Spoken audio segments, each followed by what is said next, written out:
Dragon ball की सबसे मजबूत किंवदंती अध्याय 361। सैया भगवान बाडॉक ने शाक की तरह सुपर सैयान भगवान की ओर रुख नहीं किया। जिया ऐसी स्थिति के कारण चिंतन में पड़ गया। जिया ने महसूस किया कि इसके साथ कुछ गलत था, लेकिन वह इसे समझ नहीं सका। जिया ने अपने पिछले जीवन की हर छोटी से छोटी यादों को ध्यान से याद किया। मूल कार्य में गोकू, वेगेटा, गोहन, गोटेन और कुछ अन्य लोगों से शक्ति प्राप्त करने के बाद सुपर सैयान भगवान में बदलने में सफल रहा। बाडॉक भी एक सुपर सैयान था, इसलिए आमतौर पर इसे भी सफल होना चाहिए था। हालांकि जिया के सामने ये तथ्य उजागर हो गया कि बाडॉक विफल हो गया था। फिर उनकी असफलता का क्या कारण था? जिया ने अपना सिर उठाया और बाडॉक और बाकी सभी को देखा, और अचानक उसके दिमाग में एक उज्ज्वल प्रकाश चमक उठा। क्या ऐसा इसलिए है क्योंकि उन्हें शक्ति प्रदान करने वाले सैया की ताकत पर्याप्त नहीं है? जिया ने थोड़ा सोचा और महसूस किया कि यह संभव था। गोकू के सुपर सैयान भगवान बनने का कारण ये था कि उन्होंने वेगेटा, गोहन, गोटेन और अन्य से शक्ति प्राप्त की थी। वे सभी गोकू की तरह सुपर सैया थे, सिवाय पान के जो अभी तक पैदा नहीं हुआ था। उन्होंने कुल मिलाकर 4 सुपर सैया इकट्ठे किए थे। जिया ने एक बार फिर शाक की ओर देखा। शाक सिर्फ एक साधारण सैया था। इसके अलावा अनास्तासिया और शाक दस्ते के अन्य सदस्य जिन्होंने उस पर अपनी ताकत डाली, वे भी साधारण सैयान थे, लेकिन उनकी शक्ति एकीकृत हो गई थी और वे सफल हुए। क्या सुपर सैयान गॉड स्टेट की 5 आपूर्तिकर्ताओं के लिए आवश्यकताएं हैं? क्या इसके लिए उन्हें समान होने की आवश्यकता है? जिया को नहीं पता था कि उसका अनुमान सही था या नहीं, लेकिन इस समय वह केवल अनुमान लगाने का सहारा ले सकता था। गोकू के मामले में एकमात्र अपवाद पैन था।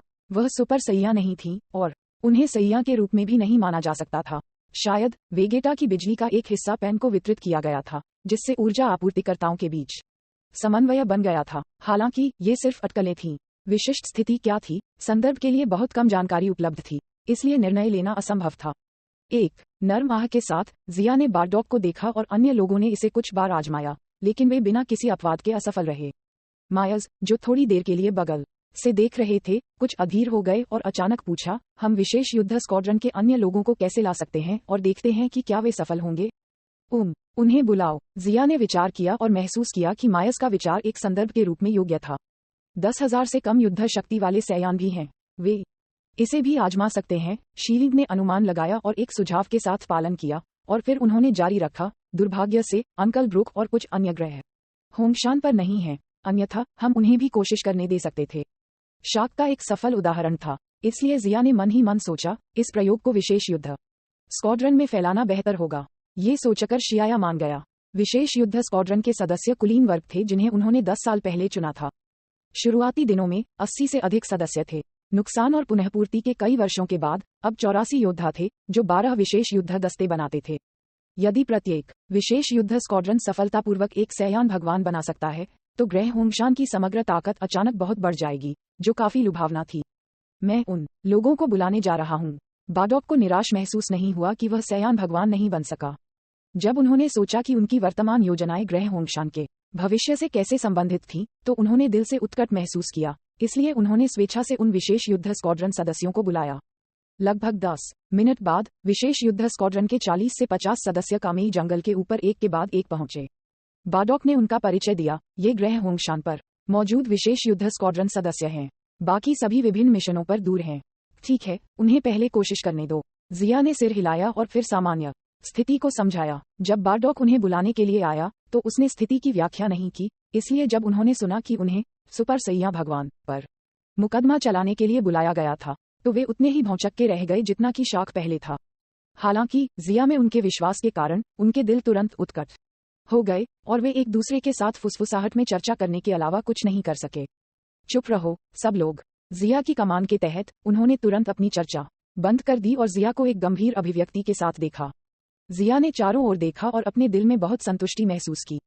वह प्रसन्न था क्योंकि ये सैया जो भी आदेश देते थे, उसे निष्पादित करने के लिए तैयार थे, लेकिन ये देखते हुए कि सुपर सैयान भगवान प्रयोग की सफलता अभी भी संयोग पर थी, उन्होंने उन्हें चेतावनी दी, बहुत जल्दी खुश मत रहो। सुपर सैया भगवान परिवर्तन आप सभी के लिए उपयुक्त नहीं हो सकता है, और सफलता की संभावना बहुत कम है। हालांकि चेतावनी के बावजूद वह इन विशेष युद्ध स्क्वाड्रन सदस्यों के उत्कट दिलों को रोकने में सक्षम नहीं था। उन्होंने कहा, नेता कृपया आश्वस्त रहें, हम मानसिक रूप से तैयार हैं। अगर यह सफल होता है तो हम तुरंत शक्तिशाली बन जाएंगे। सर जिया, कृपया जल्दी से शुरू करें। सभी ने उससे आग्रह किया। जिया ने शाक और शाक दस्ते के अन्य सदस्यों को देखा और उन्हें इन विशेष युद्ध स्क्वाड्रन सदस्यों को समूहीकृत करने के लिए कहा। शाक और उनके दस्ते ने उनके आदेशों का पालन किया और विशेष युद्ध स्क्वाड्रन के सामने कूद गए। उसने उन्हें 6 के समूहों में विभाजित किया और उन्हें एक घेरा बनाया। शाक और उनका दस्ता एक दिन और एक रात के लिए प्रयोग कर रहा था, इसलिए वे सुपर सैयान भगवान की सम्मलन प्रक्रिया से परिचित थे। जल्द ही उन्होंने अन्य सैयों को आवश्यक बातें समझाईं। कुछ ही समय पहले प्रकाश की सुनहरी किरणें आकाश में उड़ गईं। कामी वन के ऊपर आकाश में कई दिव्य और विस्मयकारी ऊर्जाएं दिखाई दीं। 8 लाल बालों वाले और लाल आंखों वाले सैयन देवता विस्मयकारी रूप से हवा में सीधे खड़े थे। उनकी जादुई आभा इतनी विशाल थी कि ऐसा लगा जैसे देवता स्वर्ग में चढ़ रहे थे। इन सैयान देवताओं के पास कई दसियों लाख युद्ध शक्ति थी। जिया ने अपना सिर उठाया, भावनाओं से आह भरी और बुदबुदाया, वे सफल हुए। सुपर सैया भगवान नहीं, सैया देवताओं को भी बैचों में बनाया जा सकता है। मायज ने शिलीप को पकड़ लिया और उत्साह में ऊपर और नीचे कूद गया, और उसका चेहरा जो शुरुआती वसंत में गर्म धूप की तरह था, मुस्कुराहट से भरा हुआ था। उन्होंने कहा, इसलिए सैया भगवान ऐसे दिखते हैं। उनके पास आश्चर्यजनक रूप से थोड़ी सी भी आभा नहीं है। बारडॉक ने अपनी बाघ की आंखों से देखा, क्योंकि शक्तिशाली लहरें लगातार उसके दिल में मंथन कर रही थीं। जिया ने कहा, तो यह एक भगवान है, लेकिन इन सैयान देवताओं की ताकत एक सुपर सैयान की तुलना में कम है। चूंकि इसे सुपर सैया भगवान का नाम नहीं दिया जा सकता है, इसलिए इसे फिलहाल सैया भगवान कहते हैं। बारडॉक ने भी सहमति में सिर हिलाया। सुपर सैया परिवर्तन में सैया दौड़ में एक अद्वितीय अपील और आध्यात्मिक इच्छा थी। यद्यपि सैयान भगवान राज्य सुपर सैयान परिवर्तन के अलावा एक और विकल्प था, और एक अर्थ में और भी बेहतर था। सुपर शब्द को इसमें नहीं जोड़ा जाना चाहिए, अन्यथा ये सुपर सैयान परिवर्तन की प्रसिद्धि को कम कर देगा। अब हमने मोटे तौर पर सैयान भगवान परिवर्तन के लिए शर्तों का पता लगा लिया है, लेकिन समझने के लिए एक और बात है जो सैया भगवान परिवर्तन के लिए न्यूनतम आवश्यकता है। सैया भगवान बनने के लिए एक सैयन को कितनी युद्ध शक्ति की आवश्यकता होती है? जिया ने गंभीरता से शब्द दर शब्द इसका विश्लेषण किया। सुपर सैयान परिवर्तन की तरह सिद्धांत रूप में 100,000 से अधिक युद्ध शक्ति वाले सैयान सुपर सैयान में बदलने के योग्य थे, लेकिन सुपर सैयान में बदलने के लिए इसे अक्सर 3 मिलियन युद्ध शक्ति और उससे अधिक की आवश्यकता होती है, और उत्प्रेरक के रूप में चरम भावना की आवश्यकता होती है। ऐसा इसलिए था क्योंकि सुपर सैया परिवर्तन शरीर पर बेहद बोझिल था। इसी तरह कोई भी सैयान भगवान बनने में सक्षम नहीं होगा, और कुछ प्रतिबंध होने चाहिए। बारडॉक इसके महत्व को जानता था, इसलिए उसने सिर हिलाया। नॉवल USB.com हर कोई ये ध्यान में रखें कि सैयान भगवान परिवर्तन ग्रह होंगशान का एक महत्वपूर्ण रहस्य है, इसलिए किसी को भी इसे दूसरों को अपनी इच्छा से बताने की अनुमति नहीं है। जिया ने आदेश दिया। सैयान भगवान परिवर्तन के रहस्यों को पूरी तरह से समझने से पहले इसे बहुत जल्दी दूसरों के सामने उजागर करना केवल होंगशान ग्रह पर अराजकता का कारण होगा। आखिरकार जिया गारंटी नहीं दे सकता था कि ग्रह होंगशान पर सभी सैयान दयालु लोग थे। सैयान भगवान परिवर्तन का उपयोग ग्रह होंगशान के उच्च स्तर के गुप्त हथियार के रूप में किया जा सकता है। हाँ नेता, हम इतने महत्वपूर्ण मामले के बारे में कुछ नहीं कहेंगे। विशेष युद्ध स्क्वाड्रन के योद्धाओं ने बार बार आश्वासन दिया। जिया ने संतुष्टि में सिर हिलाया और चीजों को यहीं रोक दिया। जिया ने बार बार उन्हें चेतावनी दी और उन्हें खारिज करने के लिए अपना हाथ हिलाया। कुछ दिनों बाद विशेष युद्ध स्क्वाड्रन के अन्य सदस्य जो मिशन को अंजाम दे रहे थे, उन्हें तत्काल वापस बुला लिया गया। इसके अलावा पूर्व आद्री दस्ते के सभी सदस्य भी वापस आ गए। बाद में एक गुप्त स्थान पर विशेष युद्ध स्क्वाड्रन के 84 सदस्यों और अद्री दस्ते कुल मिलाकर 90 लोगों की संख्या को 15 टीमों में विभाजित किया गया था, जिनमें से प्रत्येक ने अपने स्वयं के एक सैयान भगवान का निर्माण किया। तब सभी ने एक एक करके इसका प्रयास किया और सैयान परमेश्वर में परिवर्तित होने के अवसर का अनुभव किया। सुपर सैयान की तुलना में युद्ध शक्ति के साथ 90 शक्तिशाली योद्धाओं के उद्भव के साथ ग्रह होंगशान की नींव तुरंत बहुत बढ़ गई। एकमात्र अफसोस ये था कि ये सैयान देवता एक ही समय में मौजूद नहीं हो सकते थे, क्योंकि सैयान भगवान के सम्मलन की विशेष विशेषताएं थीं। इसके अलावा इन योद्धाओं के पास गोकू की तरह एक अच्छी नींव नहीं थी, इसलिए वे स्वचालित रूप से सुपर सैयान भगवान के अर्थ को समझ नहीं सकते थे। इसलिए ग्रह होंगशान में एक समय में केवल 15 सैयन देवता हो सकते हैं। हालांकि ये पहले से ही बहुत प्रभावशाली था। चाचा आद्री, आप सभी को अपनी शक्तियों को बारडॉक में स्थानांतरित करने की कोशिश करनी चाहिए। आद्री ने सैयान भगवान की शक्ति प्राप्त करने के बाद जिया ने कहा। वह सैयान भगवान परिवर्तन के लिए अन्य 5 लोगों की ताकत आवश्यकताओं को और सत्यापित करना चाहता था। ठीक है। अद्री दस्ते के 5 लोग खड़े हुए और अपनी शक्तियों को बारडॉक में स्थानांतरित कर दिया। अचानक सुनहरी चमक ने आकाश और पृथ्वी को ढक दिया, और बारडॉक की भव्य आभा पहले से हर किसी की तुलना में अधिक मजबूत थी। सुनहरी ज्वलंत आभा घने नीले कोहरे में बदल गई और फिर लाल हो गई। पुच्छी लाल कोहरा फूलों की पंखुड़ियों की तरह एक स्थान से दूसरे स्थान पर बह गया। कोहरा कुछ बार उछला और प्रकाश की रंगीन किरणों के बीच बार्डॉक के बालों का रंग बदल गया क्योंकि वह एक सयान भगवान में बदल गया। ड्रैगन बॉल की सबसे मजबूत किंवदंती अध्याय 362 बड़े पैमाने पर उत्पादन। वास्तविक परिवर्तन के लिए ऐसा लगता है कि सयान भगवान परिवर्तन में अन्य 5 सयों की ताकत के लिए भी आवश्यकताएं हैं, जिया ने कहा और दिल से हंसे। शाक और उनके दस्ते की संयुक्त शक्ति बार्डॉक के परिवर्तन को प्रेरित करने के लिए पर्याप्त नहीं थी, लेकिन अधिक शक्तिशाली आद्री और उनका दस्ता सफल रहा। निस्संदेह इस परिणाम ने पिछली समस्या को हल किया। यदि एक शक्तिशाली सयान भगवान परिवर्तन को प्राप्त करने का इरादा रखता है, तो पक्ष से सहायता करने वाले सैया को भी शक्तिशाली होना होगा। सयान भगवान परिवर्तन प्राप्त करने के बाद बार्डॉक अधिक शक्तिशाली हो गया है, शिलिंग ने कहा। बार्डॉक के सयन भगवान में बदलने के दृश्यों से चकित प्रतीत होता है। जिया ने बार्डॉक को देखा जो लाल बालों वाली अवस्था में था और हंस रहा था। अरे, ये तो पक्का है। बार्डॉक एक सुपर सयान है और सामान्य अवस्था में रहते हुए उसकी युद्ध शक्ति 6 मिलियन से कम नहीं है। इस प्रकार सुपर सयान गॉड राज्य में उनकी ताकत 4.2 बिलियन होनी चाहिए। फिर क्या इसका मतलब यह नहीं है कि वह मुझसे ज्यादा शक्तिशाली है? मायस बहुत आश्चर्यचकित थे। होंगशान ग्रह पर चौथे सुपर सयान के रूप में बार्डॉक की क्षमता को ट्री ऑफ माइट के फल प्राप्त करने के बाद विकसित किया गया था और उन्होंने धीरे धीरे अद्री और अन्य लोगों के साथ दूरी को चौड़ा कर दिया। अप्रत्याशित रूप से सुपर सयान भगवान परिवर्तन के बाद बार्डॉक की शक्ति अब मेलिंग के बाद दूसरे स्थान पर थी। वह सही मायने में सुपर एक्सपर्ट बन चुके थे। वर्तमान में कई सुपर सयान और सयान देवताओं के साथ ग्रह होंगशान वास्तव में पूर्वी क्षेत्र और यहाँ तक कि पूरे ब्रह्मांड को बिना किसी डर के सम्मान दे सकता है। कम से कम इस ब्रह्मांड में कोई भी उनके साथ अवमानना के साथ व्यवहार नहीं कर सकता था। एक दिन मौसम गर्म था और सूरज उज्ज्वल चमक रहा था। विशाल विशाल आकाश में शून्य के पार चमकती प्रकाश की 2 उज्ज्वल लकीरें थीं जो एक दूसरे के साथ भयंकर रूप से टकरा रही थीं। अद्री ने अपने दिल की संतुष्टि के लिए सयान भगवान की स्थिति का इस्तेमाल किया, क्योंकि उन्होंने बार्डॉक से लड़ाई लड़ी जो सुपर सयान राज्य में था। एक सयान भगवान की ताकत एक सुपर सयान के साथ टकरा गई, जिससे तेज हवाएं चलीं और बादल बिखर गए। ये बताना मुश्किल था कि विजेता और हारने वाला कम समय में था। novelUSB.com मूल रूप से अद्री के पास 400,000 से अधिक युद्ध की युद्ध शक्ति थी और वह इस स्तर की सीमा को तोड़ने में भी असमर्थ था। वर्तमान में सयान भगवान में बदलने के बाद 700 गुना की ऊर्जा वृद्धि ने अचानक उनकी ताकत को सुपर सयान राज्य बार्डॉक के समान स्तर पर डाल दिया था। अरे, बार्डॉक जोर से चिल्लाया और अचानक अद्री पर हमला करते ही उसके पूरे शरीर पर सुनहरी आग जल गई। सुनहरी बिजली की किरणें पानी के सांपों की तरह चमकती हैं, जो आकाश में कुछ धुंधली छवियां छोड़ जाती हैं। इसके बाद जोरदार हमला किया गया। आद्री भी मात खाने को तैयार नहीं थे। उसके शरीर की सतह पर घने हल्के रंग की किरणें दिखाई दी और उन दोनों ने भयंकर लड़ाई का एक और मुकाबला शुरू किया। बैंग, अनूठा बल एक दूसरे से टकराया और उनमें से दोनों तुरंत 2 प्रकाश किरणों में बदल गए और चकमा दे गए। जू जू जू, चमकती और चमकीले रंग की चमक उत्सर्जित करने वाली गिरती उल्काओं की तरह उन्होंने अपने दिल की सामग्री में अनंत ऊर्जा तरंगों को बाहर निकाल दिया। इस क्षण अद्री आगे बढ़ा और बार्डॉक के सामने दिखाई दिया और फिर उसने झुककर बार्डॉक को जबरदस्त और विस्फोटक शक्ति से लात मारी।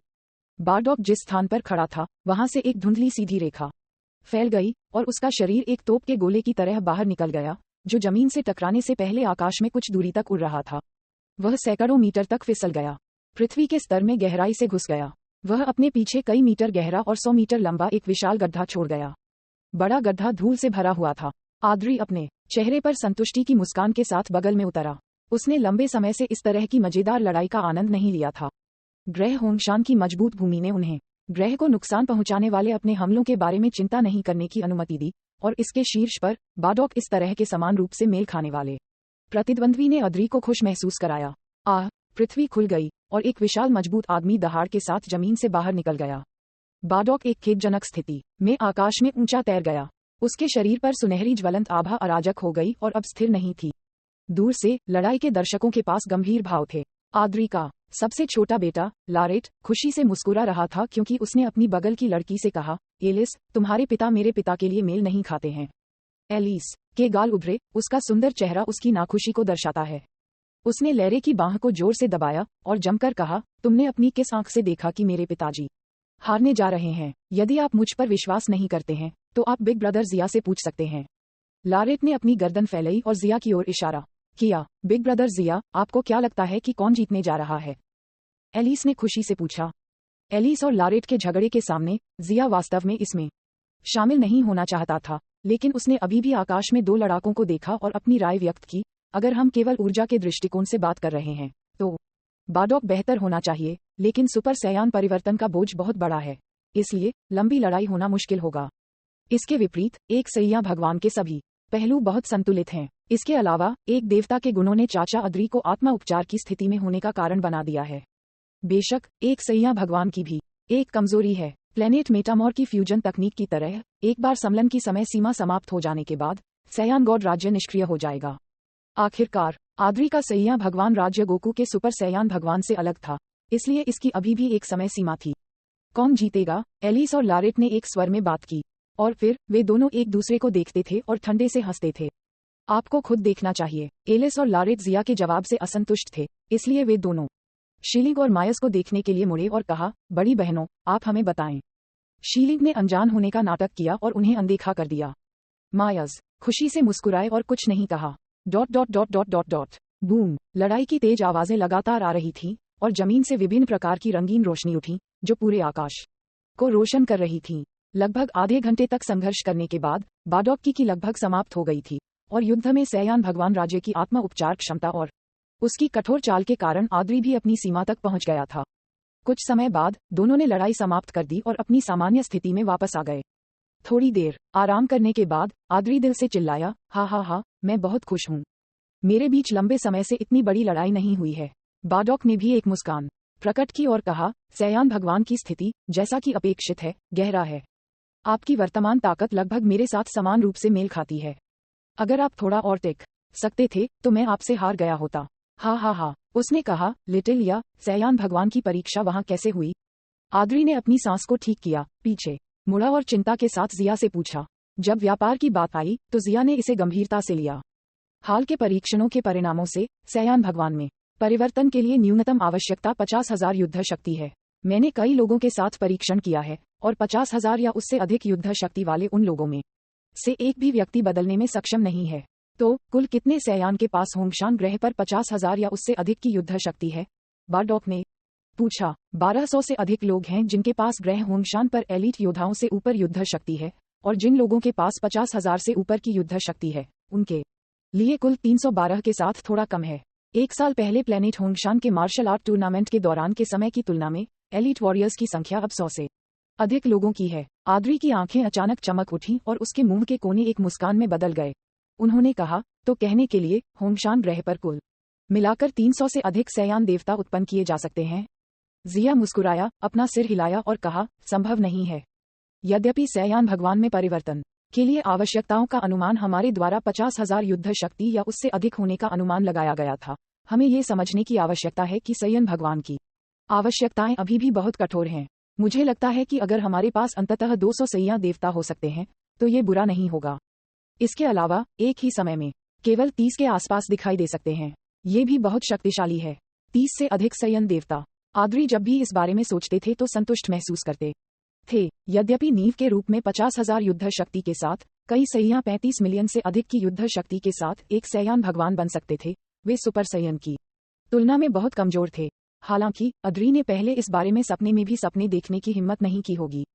सैयान देवताओं का बड़े पैमाने पर उत्पादन केवल वर्तमान ग्रह होंगशान द्वारा किया जा सकता है, लेकिन फिर अगर पिछले कुछ वर्षों में ग्रह होंगशान के प्रशिक्षण वातावरण के साथ साथ सैयन के पापों की समय पर सफाई नहीं होती तो ग्रह होंगशान को कई सैयन देवताओं का उत्पादन करने की क्षमता प्राप्त नहीं होती। सब कुछ एक कारण और प्रभाव था, एक रहस्यमय अवधारणा। बाद में केवल एलीट योद्धा एक गुप्त हथियार के रूप में सैयान भगवान परिवर्तन के अस्तित्व के बारे में जान सकते थे।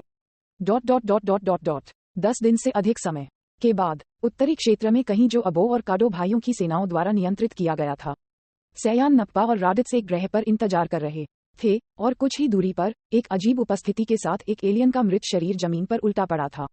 नप्पा ने एक पतले टूथपिक से अपने दांत उठाए और जमीन पर थूक दिया। वेगेटा कहाँ गया है? वह हाल ही में बहुत रहस्यमय रहा है। हम 1 महीने से अधिक समय से उनका इंतजार कर रहे हैं।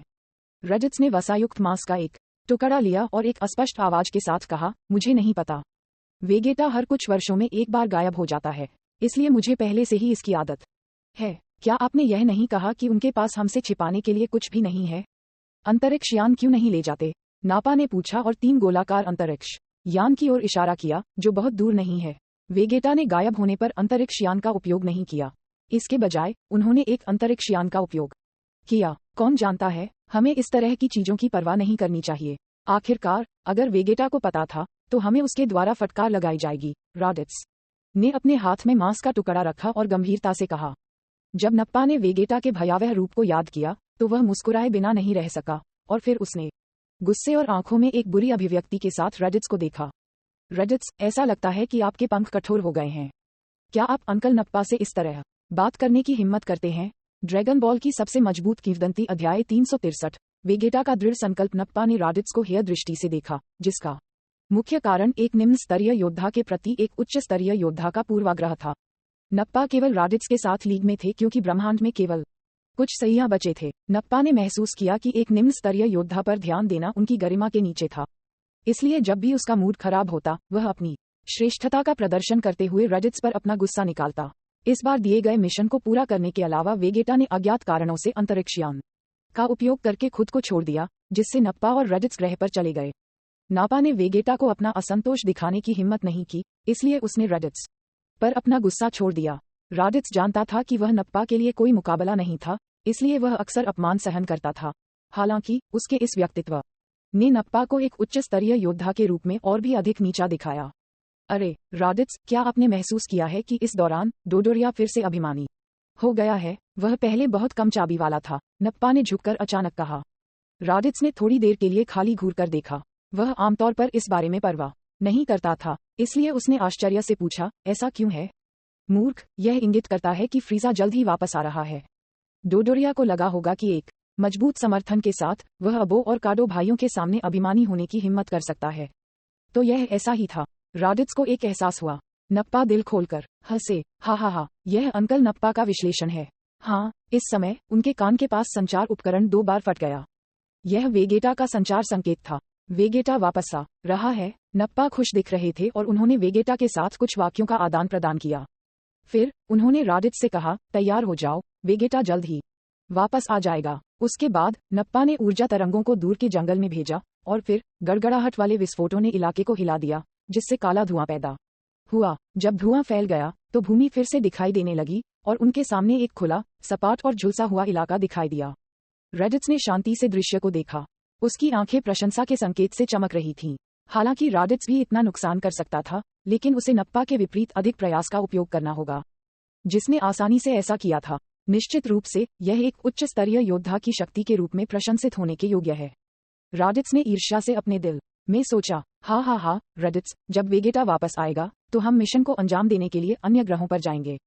अगर अंकल नप्पा लंबे समय तक कार्रवाई नहीं करते हैं तो उनका शरीर जंग खा जाएगा। ये कहने के बाद नप्पा ने अपनी गर्दन मोड़ ली, जिससे चरमराने वाला शोर पैदा हुआ।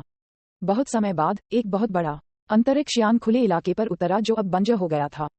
हैच खुल गया और वेगेटा अंतरिक्षयान से उतर गया। अपने मुंह को ढकते हुए और हल्की खांसी करते हुए वेगेटा ने अपना हाथ बढ़ाया और उसके सामने काले धुएं को हवा दी। उसने नप्पा और रेडिट्स को देखा। एक्शन में आने के लिए उनके उत्सुक भावों को देखने के बाद वेगेटा ने भौहें सिकोड़ी। फिर उन्होंने ऊर्जा डिटेक्टर चालू किया और उनकी जांच की। इसके तुरंत बाद वेगेटा ने एक असंतुष्ट अभिव्यक्ति का खुलासा किया और ठंडे स्वर में कहा, इतना लंबा समय हो गया है, लेकिन आपकी युद्ध शक्ति में थोड़ा सा भी सुधार नहीं हुआ है। वेगेटा, मेरे पास पहले से ही 3000 बैटल पावर हैं, नप्पा ने अहंकार से कहा। एक उच्च स्तरीय योद्धा के रूप में उन्होंने महसूस किया कि वह पहले से ही बहुत उत्कृष्ट थे। नप्पा की बात सुनने के बाद वेगेटा ने अपनी भौहें उठाईं और कहा, अपने आप को मूर्ख मत बनाओ। क्या आपको लगता है कि आप इतनी कम ऊर्जा के साथ बहुत शक्तिशाली हैं? वास्तविक विशेषज्ञों की नज़र में आप कुछ भी नहीं हैं। टार्बल की यात्रा के दौरान सामना किए गए कुछ सुपर सैया को याद करते हुए वेगेटा ने अपने दिल में एक बड़ा वजन महसूस किया। वैसे भी वह सैयान राजकुमार था, इसलिए हालांकि उसने पहले से ही स्वीकार किया अपने दिल में कि वह उन सुपर सैयों की तुलना में कमजोर था। उसके गर्व ने अभी भी उसे परेशान महसूस किया। वह इसे जाने नहीं दे सकता था। वह नप्पा को नहीं पता था कि वेगेटा इतना गुस्सा क्यों था। अंकल नप्पा की युद्ध शक्ति 3000 के पार चली गई है। क्या यह खुशी की बात नहीं है? वेगेटा असंतुष्ट क्यों दिखता है?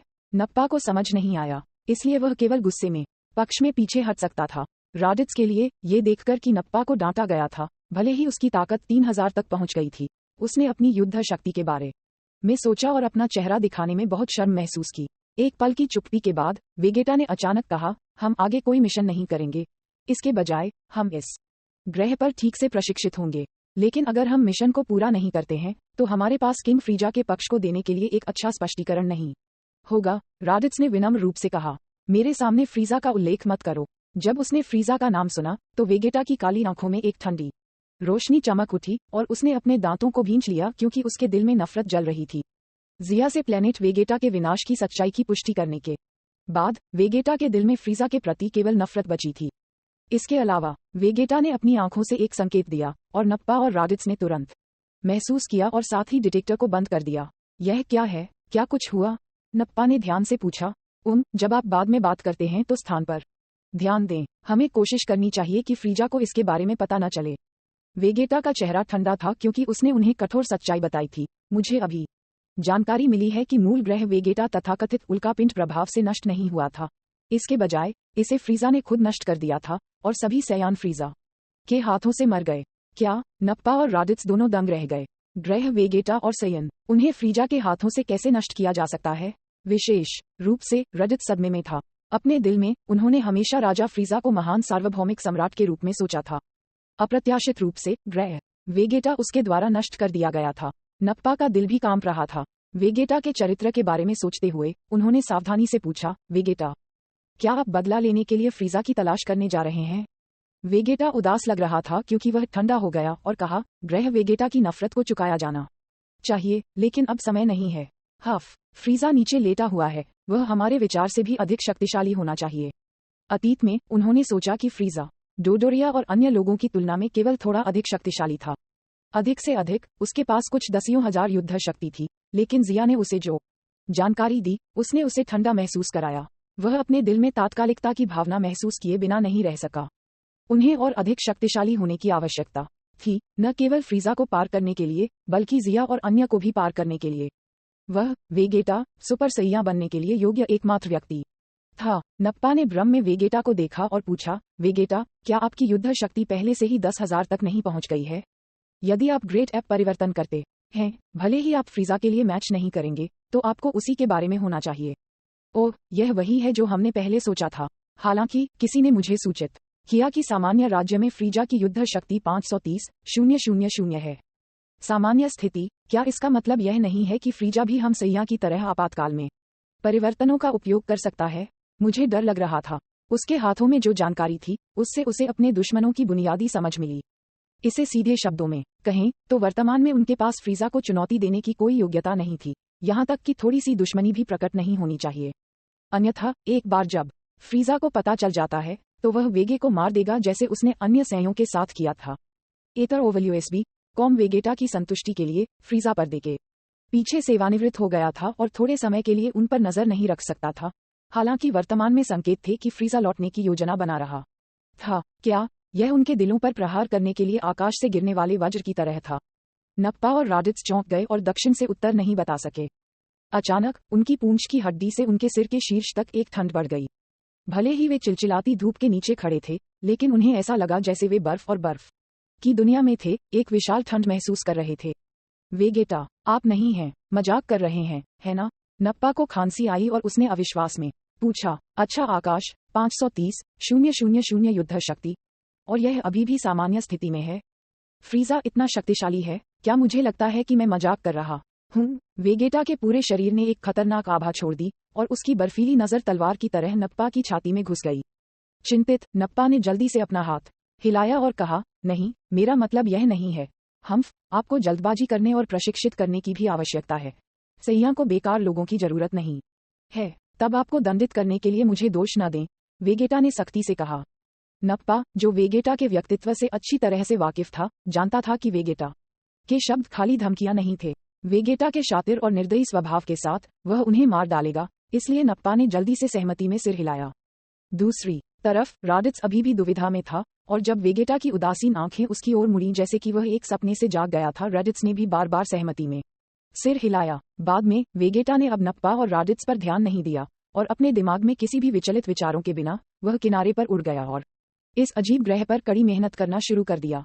बूम! तीव्र ऊर्जा तरंगे सभी दिशाओं में अचानक बाहर निकल गईं, और अचानक ये ऊर्जा तरंगे एक गगनभेदी शोर में फूट पड़ी। नप्पा और राडित्स एक दूसरे को असहाय रूप से देख रहे थे।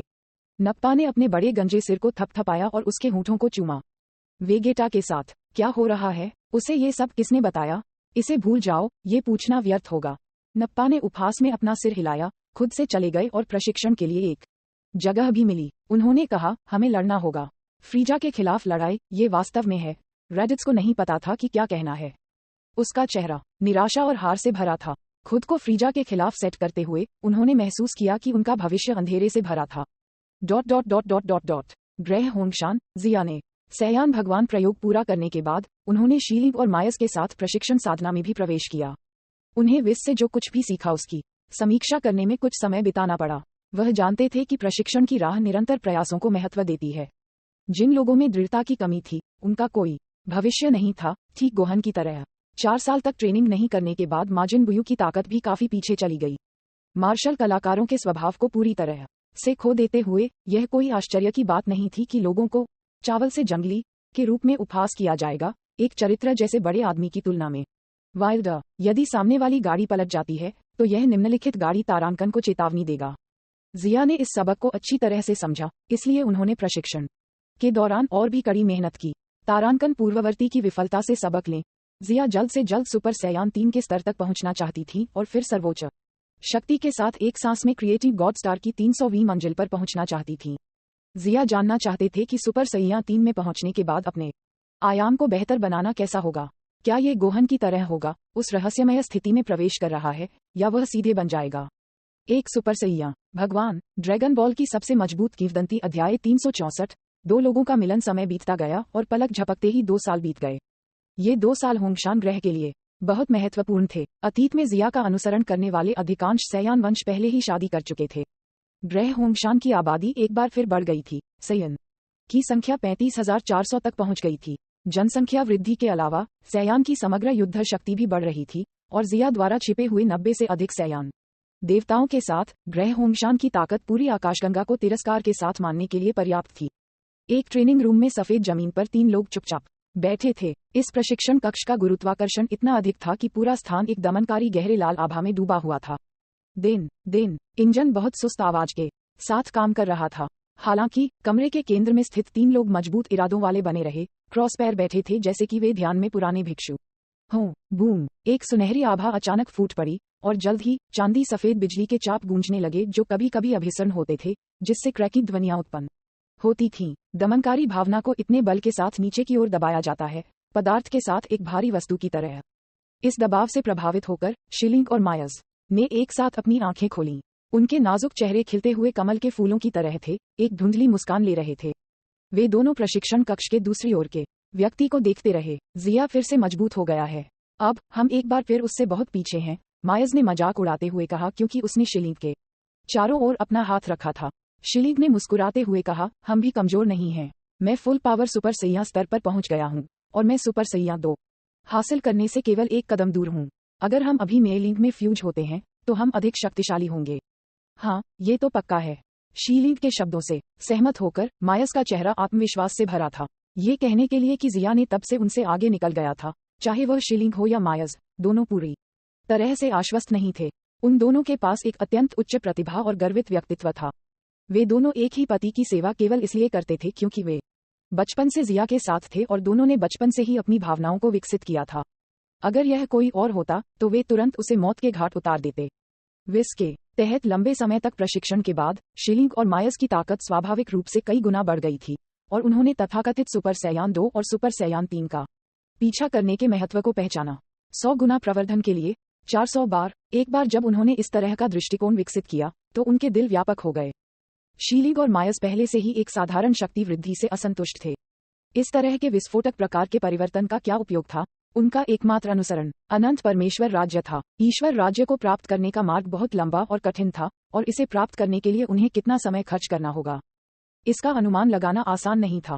हालांकि जिया की विधि, जिसमें सुपर सैयान राज्य द्वारा दी गई शक्ति की मदद से क्रिएटिव गॉड स्टार को चुनौती देने की गति को तेज करना शामिल था, उत्कृष्ट था। यह विधि सैया के लिए भी अधिक उपयुक्त थी। हाँ, जिया ने राहत की सांस ली और अपनी आंखें खोलीं। वह अभी भी सुपर सैयान 2 राज्य में था, लेकिन उसकी आभा इतनी चिकनी थी कि यह पिछले सुपर सैयान 2 राज्य की तरह बेकाबू और अस्थिर नहीं थी। ये रुतबे का असर था। जिया ने अपने दायरे और आयाम के साथ सुपर सैयान 2 राज्य से शक्ति को दबा दिया, थोड़े समय के भीतर पूर्ण शक्ति प्रभाव प्राप्त किया। जिया, आपकी सफलता बहुत बड़ी लगती है। हल्के से उसकी आंखों को उसकी ओर घुमाते हुए मायज ने मुस्कुराते हुए कहा। जिया ने हंसते हुए कहा, ये कुछ भी नहीं है, बस सुपर सैयान 2 की शक्ति को दबाने के लिए मेरे दायरे का उपयोग कर रहा है। जब बिजली चली जाएगी तब मैं अपनी शक्ति के नियंत्रण में रहूंगा। सुपर सैयान 2 की बिजली लीक ऊर्जा के कारण एक मुक्त इलेक्ट्रॉन निर्वहन थी। बिजली जितनी मजबूत होगी, परिवर्तन अवस्था की समग्र ऊर्जा उतनी ही मजबूत होगी, लेकिन मुक्त ऊर्जा पर उसका नियंत्रण उतना ही कमजोर होगा। मायस चिल्लाया, जिया के पक्ष में तैरने लगा और उसे कई बार घेरा। उसके गुलाबी छोटे से मुंह से समय समय पर प्रशंसा में गूंजने वाली आवाजें आती थीं। आप अद्भुत हैं। क्या आप हमारे साथ झगड़ा करना चाहते हैं? आप या मेलिंग? बेशक यह मेलिंग है, मैं आपको अकेले नहीं हरा सकता, मायस ने कहा। ठीक है। जिया ने भी अपने शरीर का अभ्यास करने का इरादा किया, इसलिए आसानी से सहमत हुए। हमें अंतरिक्ष में जाना चाहिए, अन्यथा हमारी लड़ाई ग्रह होंगशान को बहुत प्रभावित करेगी। जरूर, दोनों महिलाएं सहमत हो गईं।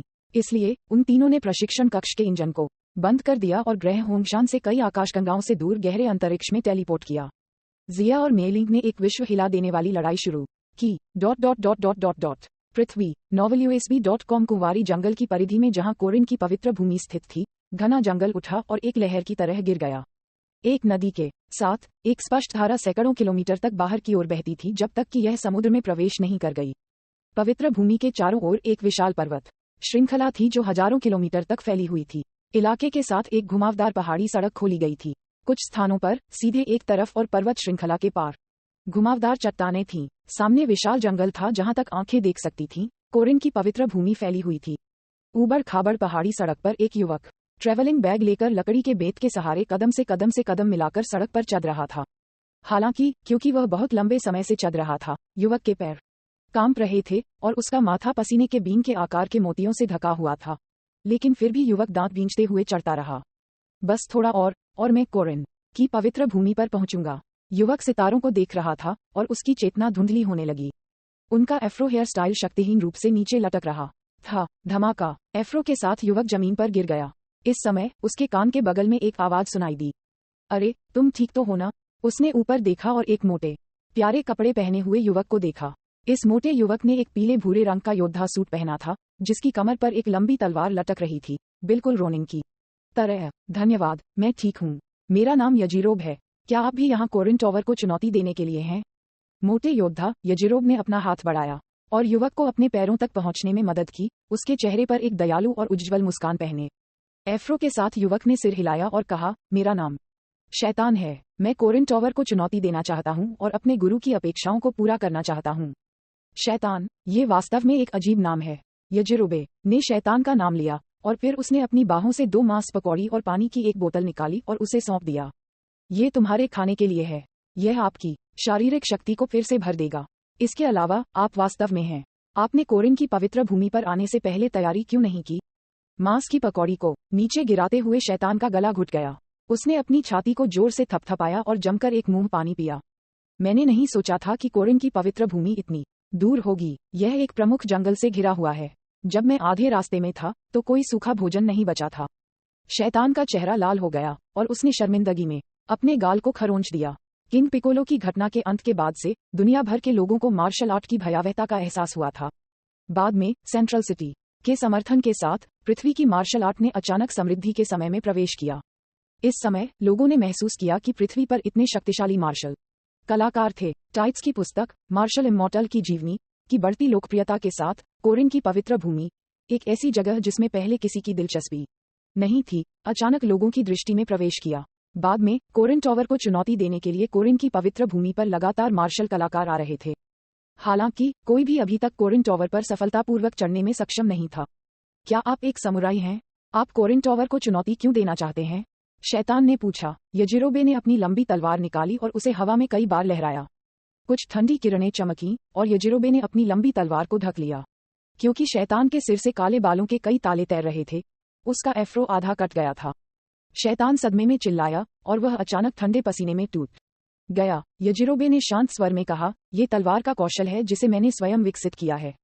मैं परीक्षण करना चाहता हूँ कि वह कोरिन अमर इतना शक्तिशाली है या नहीं। शैतान का माथा ठंडे पसीने से ढका हुआ था क्योंकि उसने एक मजबूर मुस्कान दी और कहा, तुम अद्भुत हो। यजीरोबे ने आश्चर्य से शैतान की ओर देखा। ये देखकर कि शैतान एक मार्शल कलाकार की तरह नहीं लग रहा था, यजीरोब ने पूछा, तुम्हारे बारे में क्या? आप कोरिन टॉवर को चुनौती क्यों दे रहे हैं?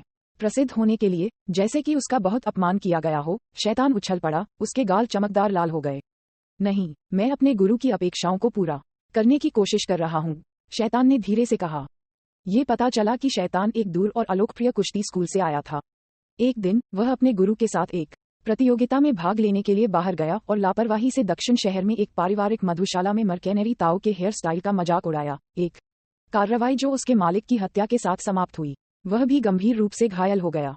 उस अनुभव के बाद शैतान ने दृढ़ता से प्रतिज्ञा की कि वह फिर कभी एक अज्ञात और अत्यंत शक्तिशाली प्रतिद्वंद्वी के खिलाफ नहीं लड़ेगा। मैंने सोचा था कि मैं अपने पूरे जीवन काल के लिए ऐसा ही रहूंगा, लेकिन मार्शल कलाकारों का जीवन, जैसा कि मिस टाइट्स द्वारा वर्णित है, इतना मनोरम है। इसलिए अपने शिक्षक की अपेक्षाओं को पूरा करने के लिए मैं कोरिन टॉवर को चुनौती देना चाहता हूँ। ड्रैगन बॉल की सबसे मजबूत किंवदंती अध्याय 365। शैतान और यजीरोब ने आश्चर्य से शैतान को देखा और अचानक अपने हाथ में स्कैबबार्ड लहराया, हंसा और कहा, मुझे नहीं पता था कि तुम्हारी महत्वाकांक्षाएं इतनी अधिक थीं। मैंने तुम्हारी तरह इतना नहीं सोचा था। वैसे भी बहुत से लोग अब कोरिन टॉवर पर भाग रहे हैं, तो चलो चलते हैं। अगर हमें देर हो गई तो हम अच्छी छाप नहीं छोड़ पाएंगे। बोलने के बाद यजीरोबे अपनी लंबी तलवार को अपने कंधे पर टिकाकर ऊबड़ खाबड़ पहाड़ी सड़क पर चला गया। वह कुछ ही समय में चला गया था। शैतान चिल्लाया और जल्दी से उसका पीछा किया। अधिक वजन वाले शरीर के कारण यजीरोब की गति को कम आंकना मूर्खता होगी।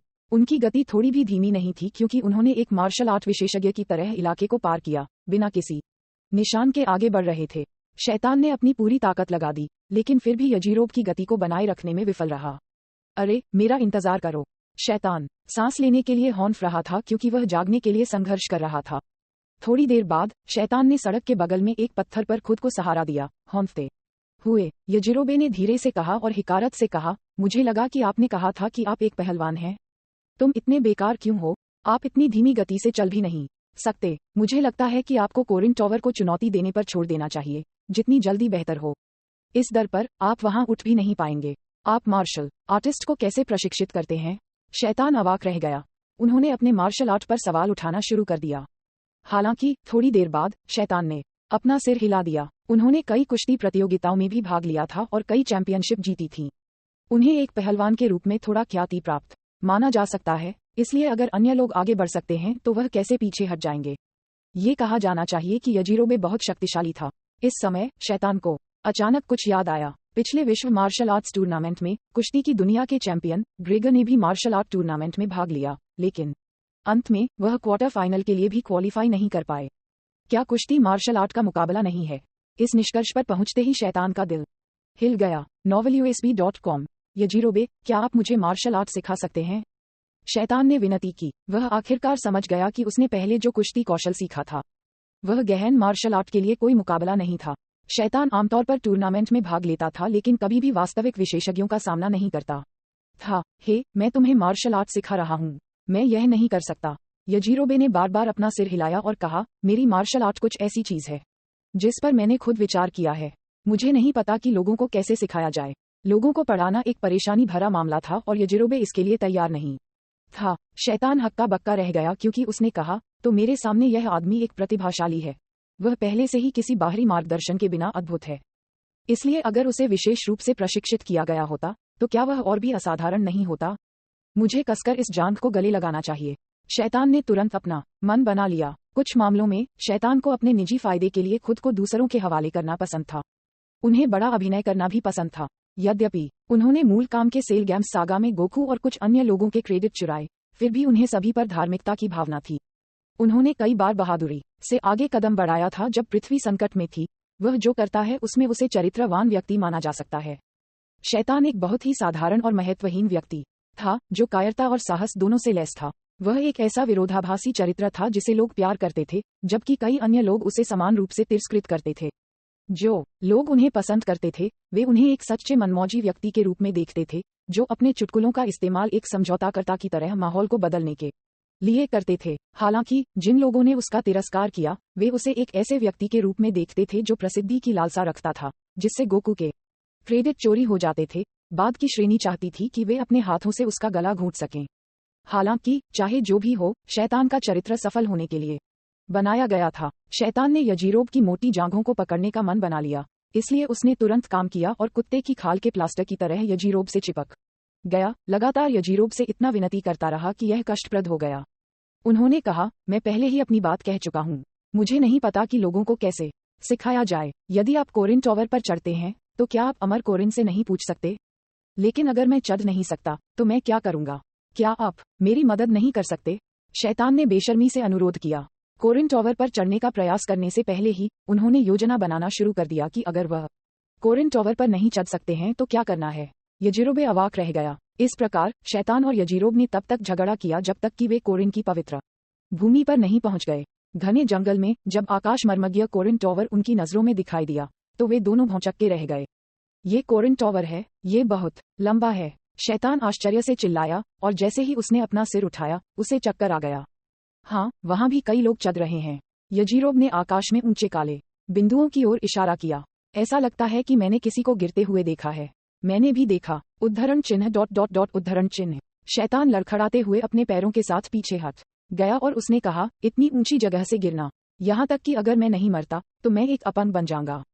हालांकि ये याद करने के बाद कि उसके स्वामी को दुनिया में सबसे मजबूत मार्शल कलाकार होने के लिए बहुत उम्मीदें थीं, शैतान ने एक गहरी सांस ली, अपने दांतों को जकड़ लिया और एक बहादुर योद्धा की खोई हुई भावना को प्रकट किया। उसने हाथी दांत की मीनार को कसकर पकड़ रखा था और कहीं से भी नहीं, उसने अपने शरीर से एक रस्सी निकाली और एक धीमी गति से ऊपर चढ़ना शुरू कर दिया। शैतान को दसियों मीटर चढ़ते हुए देखने के बाद यजीरोब ने उसके होठों को चूमा।